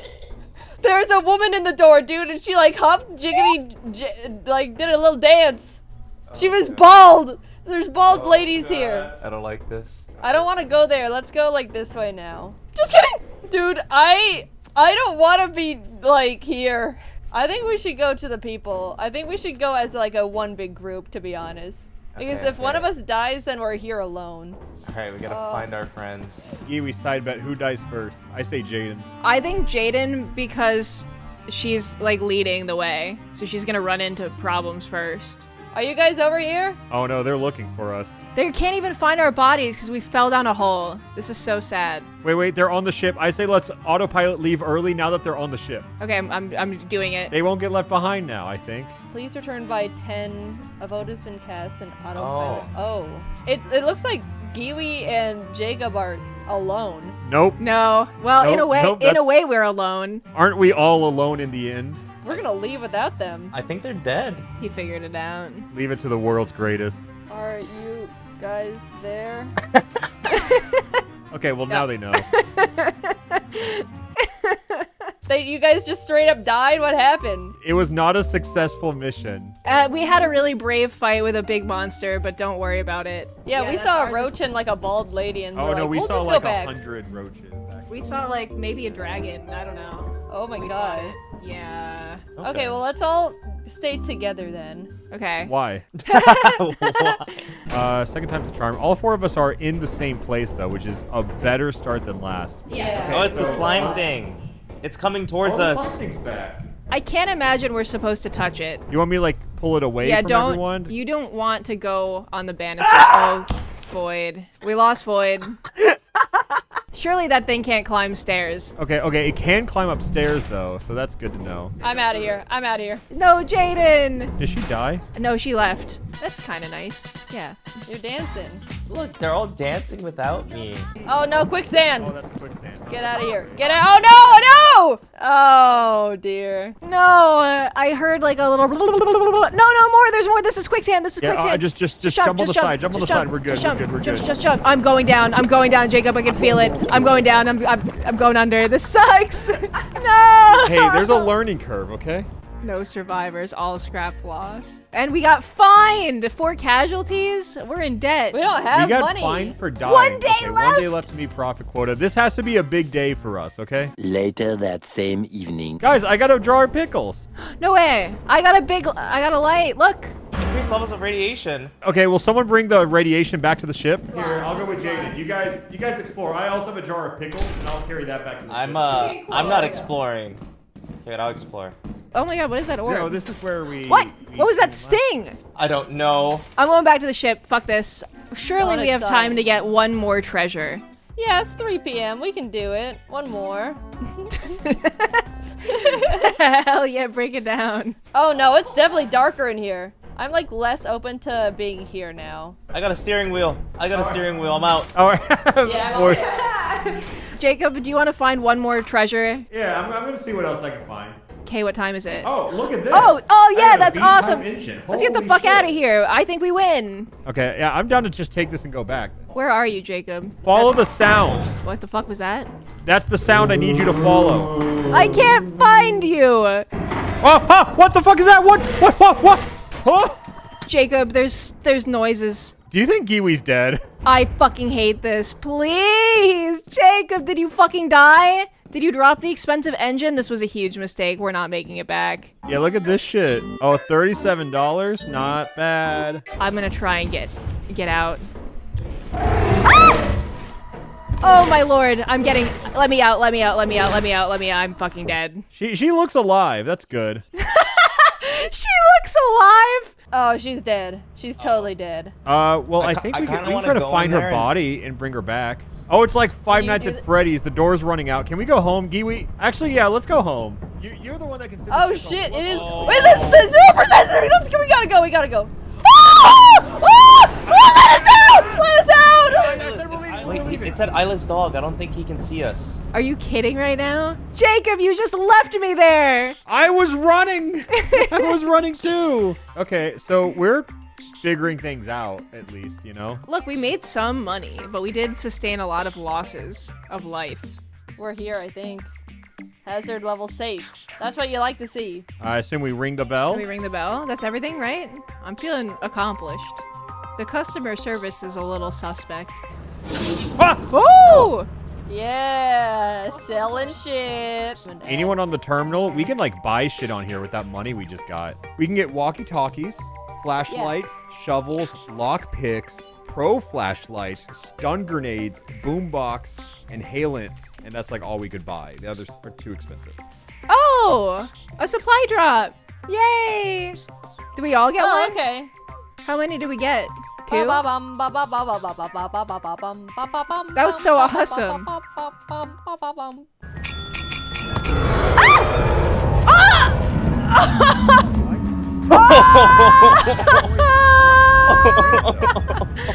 Oh. She died. So it's time for all three of us to go back to the next mission. Guys, don't keep ringing the bell. Don't keep ringing the bell. Okay, so this is my plan. So we don't lose all of our stuff if we all die. Like, one person be the lockpick guy, and then Jaden, and then the other person be the walkie-talkie and flashlight guy. I'm the walkie-talkie and flashlight guy. Where the fuck is Void? Okay. I still can't find his ass. He's just on the top of the ship. What? Get down here, you scamp. All right, Jaden, we can just go wherever, and we'll just split up, gang. Is that a All right, let's go river? find some treats and treasures. This is an update. If you guys don't hear back from me later, that means I drowned. Over. We found an awesome bridge. Over. Okay, over. We're gonna go over it. Over. All right, have fun going over. Over. A fish! Yay! My You friends. guys found anything? A fish. A fish. Yeah. Hairbrush! Dude, there's like... Ah! Help! Ow! Ow! Help! I Help! wouldn't let help! that happen to me help! personally. Help! Please, get it off me! You can get it off me! Get it off me, guys! And look at that. I found a flashlight. Let me out! Hello? What? What do you want from me? I don't have that power. Guys, come out the fire exit. Stop playing with the worm. Yeah, we should leave. I got a hairbrush. So Jaden dropped her flashlight, but I found it. That's great. So she's probably fine. Let's deliver our treats to the ship, and then we can go look for them and check their I think we vitals. need a weapon. Yeah, I would love something to kill things with. Jaden was screaming at me to help her, but all I had was a walkie-talkie and a dream. See, this would have saved Jaden. What? A shovel? Yeah. Next time, you gotta save her with it. What the fuck was that? Hey! Excuse me? Did it work? Yes, it did work. Okay. See? It's knowledge. Yeah, we got some of our equipment back. We got a hairbrush and a fish. I think that's a win. I think we close the doors. Rest in peace, Void and Jaden. You will be missed. Yeah, pour one out. I finally survived one. Let's go! Congrats! Yeah! Void or Giwi, will you beat the shit out of her? Hey, you, stop! Yeah, protect me. Shovel. Whoa. Okay, I take damage now, by the way. Oh, that's not fun. Guys, I'm gonna level with you. I saw that worm. I immediately just went for the emergency exit. I left you guys behind. I thought you could have talked to the worm. Was it like one of your kind? No, I do not know that guy. I don't know him. Oh, Not all worms know each other, Jaden. Yeah, come on, Oh, Jaden. I'm sorry. I don't know how big the worm world is. I think if I had a shuffle, that could have been the difference of Jaden dying. I believe it would have been. I can't believe you wouldn't have at least just grabbed it with your hands. I did flash my light at them, and it didn't help. So maybe not all 4 of us walk on it? Nah, because now we get to the fire exit. Wait. There's a robot toy up here, and there's also a stop sign. Oh, take it. You go left, you go left. This way. Whoa, the toy's for $76. Ooh la la. But I feel like we kind of want to keep the stop sign, right? If we can just beat people with it. Yeah. Did it hurt? Yes. Good. Ow! Fucking! What the fuck did I do, Jaden? Well, you said you were asking for if it hurt. I just want to show you. All right, it did hurt a little.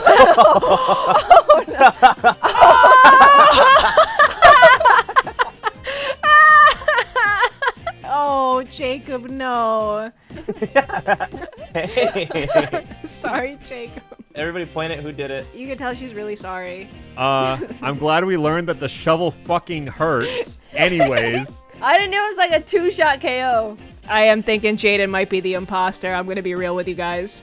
We've gotten a lot. You guys want to go back and just like get as much as we can? We got one more day. What if we have one person wait in the ship so it's not a total loss? We'll be so lonely. Hey, at least inside here, it's bright. It's not foggy, so we should be good. I just hope you guys can make it back to the ship. Okay, I see an enemy, I think, Is that a red thing? There's 2 enemies up. ahead of you. If you go down, they're kind of moving towards you. Shovel guy, get ready. Okay, there's a little Oh, right here. little There's the red worm. thing near you, scurrying around to, I guess, your left. Oh, the glop is there. It doesn't take the shovel damage. There's a guy! Pretty fast bear! There's enemies over there. Dude, that was fucking Shadow Bonnie. Shadow Bonnie's over there. Bottles! We're getting lit once we get back to the company moon. Did you hit it with a shovel? Over? We're getting lit No, I once think we they get got back to scared. the I think we just ran company into moon. Slender Man. Dude, it was legit Shadow Bonnie on our screen. Yes, We got yes, he was another hot. red Over. guy. That is awesome. Over. There's a Ah, the shadow guy. No, that's the guy from Death Note, actually. Oh, fuck! He's coming through the door! Okay, Jaden. Yeah? I'm just gonna open this door, and whatever happens next, good luck. Hello? Over? You still alive? We're alive for now, but Jaden is now engaging in combat. Well, the slime is here. Jaden, jump over the slime and kill that motherfucker. He's immune to shovel! I'm out of here. I'm just gonna run. Holy shit! Hey, yeah! Is it just you? Over? Is it just me? I see one of... So I tried to leave. Hey, what happened to you, Void? I'm gonna preemptively assume that my friends are dead. I'm just gonna walk back. They're dead. Love those guys. This terrain. What? Oh, I'm dead. What? Dude! I was coming back! What's your deal? I thought you were dead. No, I was coming back. You should have seen me on the thing. I didn't see you. No one is moving. Jaden, just think of it as karma for that time you killed Jacob with a shovel and almost killed me. It's okay. It's okay. Don't. Oh, careful. Careful now. Don't There we be too eager. Is one not enough? I'm gonna be real pissed if we don't get this money. Hello? I'm about to Karen them. I'm gonna Karen them. You're gonna Karen them? Hello? Can I speak to your manager? The service here is terrible. I think she's gonna die. I am a valued customer of this outpost, and if I don't get to talk to someone higher up right now, Oh, she's so I dead. am She's not so bringing dead. my business back. I'm going to bring it somewhere else. Hello? Do you Okay, even I'm gonna care? need Bell. Oh, Wait, okay, I'm gonna... Ah! A hook came out. It worked, guys. Okay, do you see? Do you guys see? yeah. You just have a. Okay, I think you are like our. Karen? Yeah, you're the Karen. You're our resident I'm Karen. your girl boss. We hit the quota, guys, even though we all died on the last run. Yay! Okay, are we ready for another mission? I think we can be. No, I'm scared. Pretty dark and scary down here. Ah! Shovel! We need a shovel! Shovel. Jaden, kick his ass! Wait, I can't see him though. I can't see him. He's Go gone. down the hallway, Jaden. Kill. Kill! That way! Flashlight on me. He's that way! We got you. He's on the ceiling! He's on the ceiling! That's not the guy. That's a different guy. Ah! Save her! I got him! You're so brave. Thank you, Jaden. Look, I think if we can end the night with all of us being alive, it's pretty good. I think that's great. That is I a think W. That is a that's W. a good end. Are you sure no one wants to get shoveled? There's like something over here. There's like something on the red. Do you see the red? Oh shit, What? Jaden, go fight the good fight, Jaden. Let me at him! No! We're leaving. I'm sorry. Guys, I'm in here with a monster. I think we're fucked. I'm gonna hide in the corner. Is that Jaden over there? I think Jaden lost. I think she did too.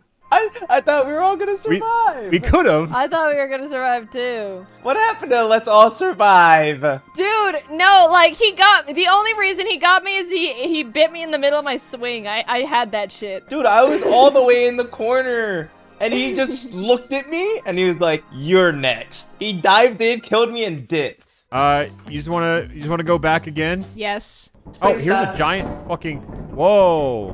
Whoa, what is that? It's a large axle. Whoa! Another large axle. This shit's like Christmas. Hi. Oh, hey. Hi. Oh, quicksand! Quicksand! Where? Yeah, It's think quicksand. about Oh! I just like how much she like worries about the quicksand. Stay away from the quicksand, guys. Did you guys get everything? We got everything and more. Oh, nice. All right, it's getting close to nighttime, and we know what happened last time, so I'm just gonna stand out here. I can take it again. I can take it. She's so brave. Look, we have another long day ahead of us. Let's just cut one early day and say we all live for one. Yeah, okay, everyone, Yeah? no. Just one. Ow! Fucking stop! What the fuck is wrong with you? Bump. I sustained the most injuries. I wonder why. Just every other sentence comes out of Giwi's mouth is about quicksand. I grew up being scared of quicksand. It was in all the movies when I was a kid. Yeah, we kind of know the non-quicksand path at this point. Speak for yourself. Oh, Giwi, this is where we died. Oh, I remember it so well. Yeah, just in case anyone's wondering, you cannot make this jump. Look, we could totally make this jump, though. No, Jaden, no. Look at that! Yeah, rewarded. With what? You didn't save any time. I looked very impressive, though. Look at all this shit we got. This is awesome. Yeah, we got a lot of shit. This is sick. We better not die. Do we want to go one more time, or? Quick run in the main entrance and we're good. 2 hours later. It's already 8 p.m. We lost 2 hours. We lost 2 hours thinking. What's a little bit of slacking on the job? You're saying this giant screw is not worth the entire quota. It's so big. Oh, I accidentally sold our flashlight. That was Well, it will make the quota then. Hello! Is anybody fucking here? Can you buy my shit, please? Jaden, wait, Jaden. While they go over there, come explore this side with me. I'm waiting too. I'm just pointing at this. There it is! Oh, look at it! Woo! That's all our money! Yay! You're literally just floating. What the? Maybe you can't die. They don't even fucking know. They have no idea. What happened to you guys? a crazy monster, dude. We fought him off and then we died anyway. We went all the way to the edge of the wall. As soon as we got there, it popped up. I'm super down to play this game again. I would love to play it again. That Yeah, was me so too. fun, actually. I think we did good. I think we did really good. I think we did too. We never failed quota. And guys, look at what I got. Oh yeah, look at what he got. Whoa! Oh shit! A while ago, I went to the bank to get a new debit card. I walked in, the lady asked, "Can I help you?" And I said, "I'd like a new debit card, please." Her face scrunched a bit, and then she replied, let me see what I can do. Would you take a seat for a moment? I sat in the lobby chair for 30 minutes, assuming that she was doing everything in her power to get me a new debit card, and when the lady finally came back, she simply said, "No, we don't do that." But you're the bank. For the longest time, I've been tossing around this little thought. I don't know if it's just me, but it kind of feels like the world around us doesn't quite work anymore. At least compared to, say, a decade ago, it seems like everything has gotten less efficient and, dare I say, stupid. Anytime I go out to get something done, I come back 3 hours later with nothing accomplished and a fresh desire to punch a wall. I've tried to gaslight myself out of it. Maybe I'm overreacting here. Humans have always been flawed creatures, so of course it's doomed to bleed into the construction of our society. But I just keep thinking back to those 30 useless minutes in that bank chair. And I simply don't believe it. You're not gonna convince me that a bank has always been incapable of giving people new debit cards. And also that it took 30 minutes to tell me. Something has changed. It really dawned on me when I watched the Always Sunny in Philadelphia episode Dennis Takes a Mental Health Day, where Dennis tries to have a normal, relaxing day, but is faced with inconveniences at every corner that spike his blood pressure. Highly recommend watching. The whole show is phenomenal, but that specific episode was so real and truly made me process things are getting less efficient. And it's not just in my head. First of all, like the episode addressed, everything needs a goddamn app now. The thermostat, air filters, light bulbs. I bought the cats a new automated litter box, and guess who now has a litter box app on her phone to get it to even turn on? I'm sick of the stupid apps. They don't make life easier no matter how many times these products try to convince me they do. The UI is always clunky and confusing. Nothing is optimized. Companies act like you can part the Red Sea with their apps, when more often than not, I'm stuck trying to connect it to the device in the first place. When was the last time you bought a new anything and had it completely set up and working within 5 minutes of unboxing it? At this point, if my Wi-Fi goes out, every electronic in my house becomes a useless block of metal because none of it works on its own anymore. Everything needs Wi-Fi, an app, an account linked to my email, a subscription service, and on top of it all, they sell all the information I hand over against my will to random other companies so they can send me stupid junk mail. Also, when did unchecking the sign me up for online newsletters and discounts just not work anymore? Every single time I buy something online, I make sure to not sign up for the website's stupid email notifications. And what do I find fresh in my inbox when I wake up the next morning? Check out this month's wacky deals.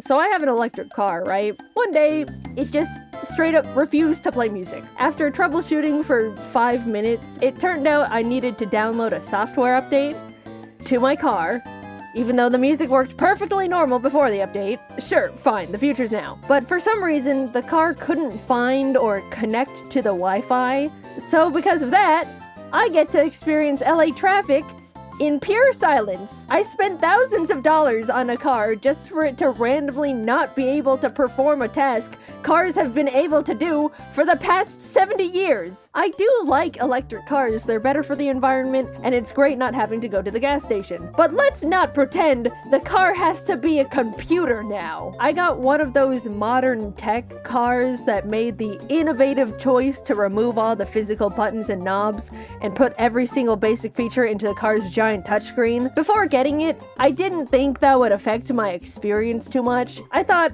well, when I drive, I normally don't fiddle with the buttons all the time anyway, but now I have to deal with things like not being able to manually open the glove compartment because it has no latch. I have to speak into the car microphone, "Open glove compartment," and every single time it opens the charging port. Didn't think about that one before buying. Also, when I do need to do something while driving, it feels way more unsafe than I initially realized. They didn't even build AC knobs, so to turn up the air, I have to essentially play on the car iPad while paying attention to oncoming traffic. Correct me if I'm wrong, because I'm neither an engineer or car specialist, but that feels stupid. Apparently, enough people started complaining about the lack of buttons in high-tech cars, so they started putting them back in, which now puts into question these experts making these decisions in the first place. What do you mean thousands of people had to say using a giant iPad while driving is unsafe? Before they were like, you know what? These people might be onto something. A few weeks after I bought the car, I accidentally stepped on glass and needed to go to urgent care. So Jacob and I hopped in, and as we started driving down the neighborhood, the screen got covered with "Software update required." Thinking it was a simple fix, Jacob pulled off to the side of the road and clicked download, to which the car completely locked and became undrivable until it finished the download, which was 45 minutes. I ended up having to call an Uber to go to urgent care, despite owning a fully functioning car. Lesson learned, I suppose. They got me again. Also, I don't know how a car can download a software update on the side of the road and not in my own goddamn garage. It all just feels so dumb. Nothing feels like it's checked to make sure the customer has a half-decent user experience anymore, because companies think slapping an app together makes something high-tech enough to get away with slop. And on top of it all, everything is a subscription service. Why can't I simply buy my stupid computer car and have it come with the tech that's already built into it? Subscribe to be able to connect to the internet. Subscribe to enable auto steering. For a while, companies were thinking about turning the seat warmers into a subscription. The heating coil is already in the car that I bought. Just leave us alone. Imagine pitching to someone 15 years ago, "Oh yeah, the car you bought? Yeah, it's all yours. But you have to pay money every month to use the windshield wipers." It's become so common for us to buy products and not even actually own them, and you need to pay money every month to keep using them. And they're bad. Businesses have always prioritized profit. That's never changed. I'm not upset about that. But at least in the past, they had to, in good faith, offer something that actually did the shit it was advertised to do. Now they just go, "Oh damn, we can give less and charge more? Hell yeah, brother, lock the cold out the fridges." The other day, I wanted to get a new router for my office. Jacob and I headed over to our internet provider store, and I said, "Hello, can I buy a router?" "Oh, we don't actually sell routers here. You need to go online and ask customer service to send you one." As I was processing this, Jacob decided they wanted to get a phone upgrade. "Excuse me, could I actually buy this phone?" Yeah, we don't have those in stock here. You can buy it, but it'll have to be shipped to your house." We went to the internet and phone store and left with no internet and no phone. What are the employees being paid to do at that point? What's the point in any of it? I get that a lot of shopping has shifted to online, but I really, really miss simply having the option to go to the store. They're becoming empty husks with a logo on top. Also, excuse me, but I need to ask customer service to buy a router? Just let me exchange my money for the item that you very obviously sell. Anytime I'm told I need to contact customer service, I consider it a lost battle. Nothing exists in this world that is worth descending the trenches that is a customer service phone call. Companies have put it together that if they make everything inconvenient and frustrating, set up enough cryptic hoops to make people jump through, waste as much time as possible, people will just give up. and they don't have to deal with anything. It's sick. Once I needed to call a plumber, but was only allowed to go through a very specific company for the service. So I called in, sat on hold for 40 minutes, as to be expected, and finally got connected to someone. Hello, what can I help you with today? Hi, I was calling to make a service appointment. Alright, sounds good. I'm gonna check our calendar and call back with our availabilities. Oh, okay.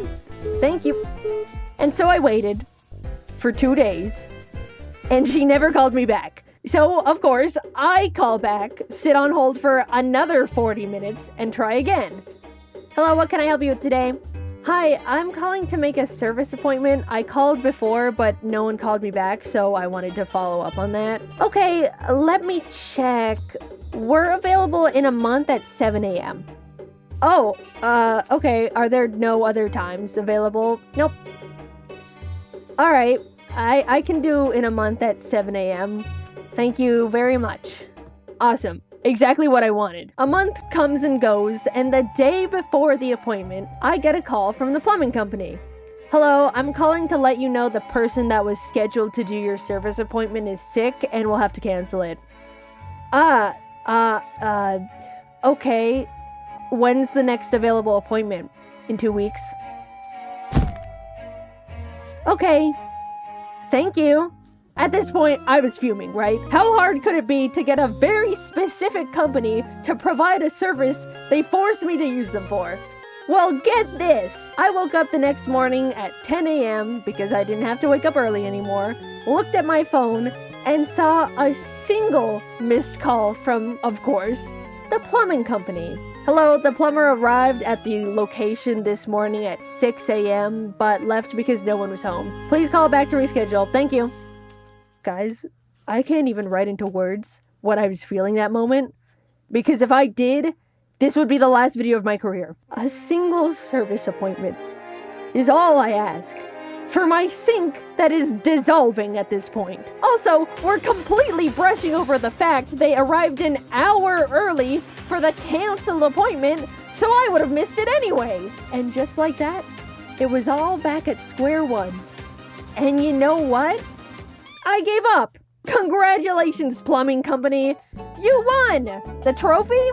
My sink is broken. I was justifiably feeling upset, so I wanted to go out and get myself those Pillsbury Halloween cookies with the pumpkins and ghosts on them, because it was the season. I looked online to see if the grocery store had them, and the website said, in stock, confirmed in the past hour. So I got dressed, drove over, and lo and behold, the store had 0 Halloween cookies. I did the same charade 2 more times until I just went home and cried. What's the point anymore? Really, my car doesn't work, the stores don't work, the litter box needs Wi-Fi. I'm just so tired. We're doomed to be wrung of every single dollar we have, cursed to scroll endlessly on social media because it's evil now. It's nothing good anymore. We're being left behind over here, and no one can do anything about it cares. I don't want to get too doomer in the silly animated YouTube video. Sorry, maybe a bit of reality started to seep in there between the funny little stories. Quickly, I'm gonna talk about things that do spark joy in my life. There's been an influx of people going back to old tech as a way to step out of the overwhelming and predatory modern innovation era, and I am also in that boat. A while back, I started playing on my old 3DS, and something about using a classic handheld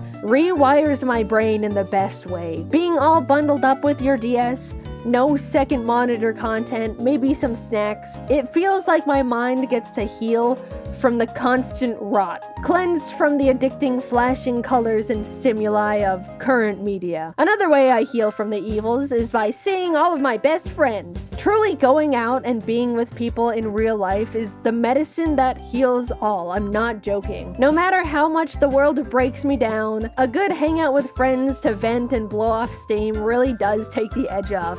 And getting to turn annoying moments that piss you off into something to share with your friends as a funny story is a great great way to laugh it off and just move on. I'm sure many other people have their own ways to break free from the ever-looming capitalist clutches, but overall, I've just been trying to go back to basics, depend on things less, not constantly overwhelm my senses. I think it's unfortunate that a lot of us have gotten to the point where we need to police ourselves in what we consume because everything is trying to be the most addictive little parasite ever created by humans with no empathy. But until the pendulum eventually swings back the other way, it is possible to break out of the bubble, and if you've been feeling similarly to me, I recommend giving it a try. In the meantime, even though everything feels like a constant mess, I suppose it does make for funny stories to share.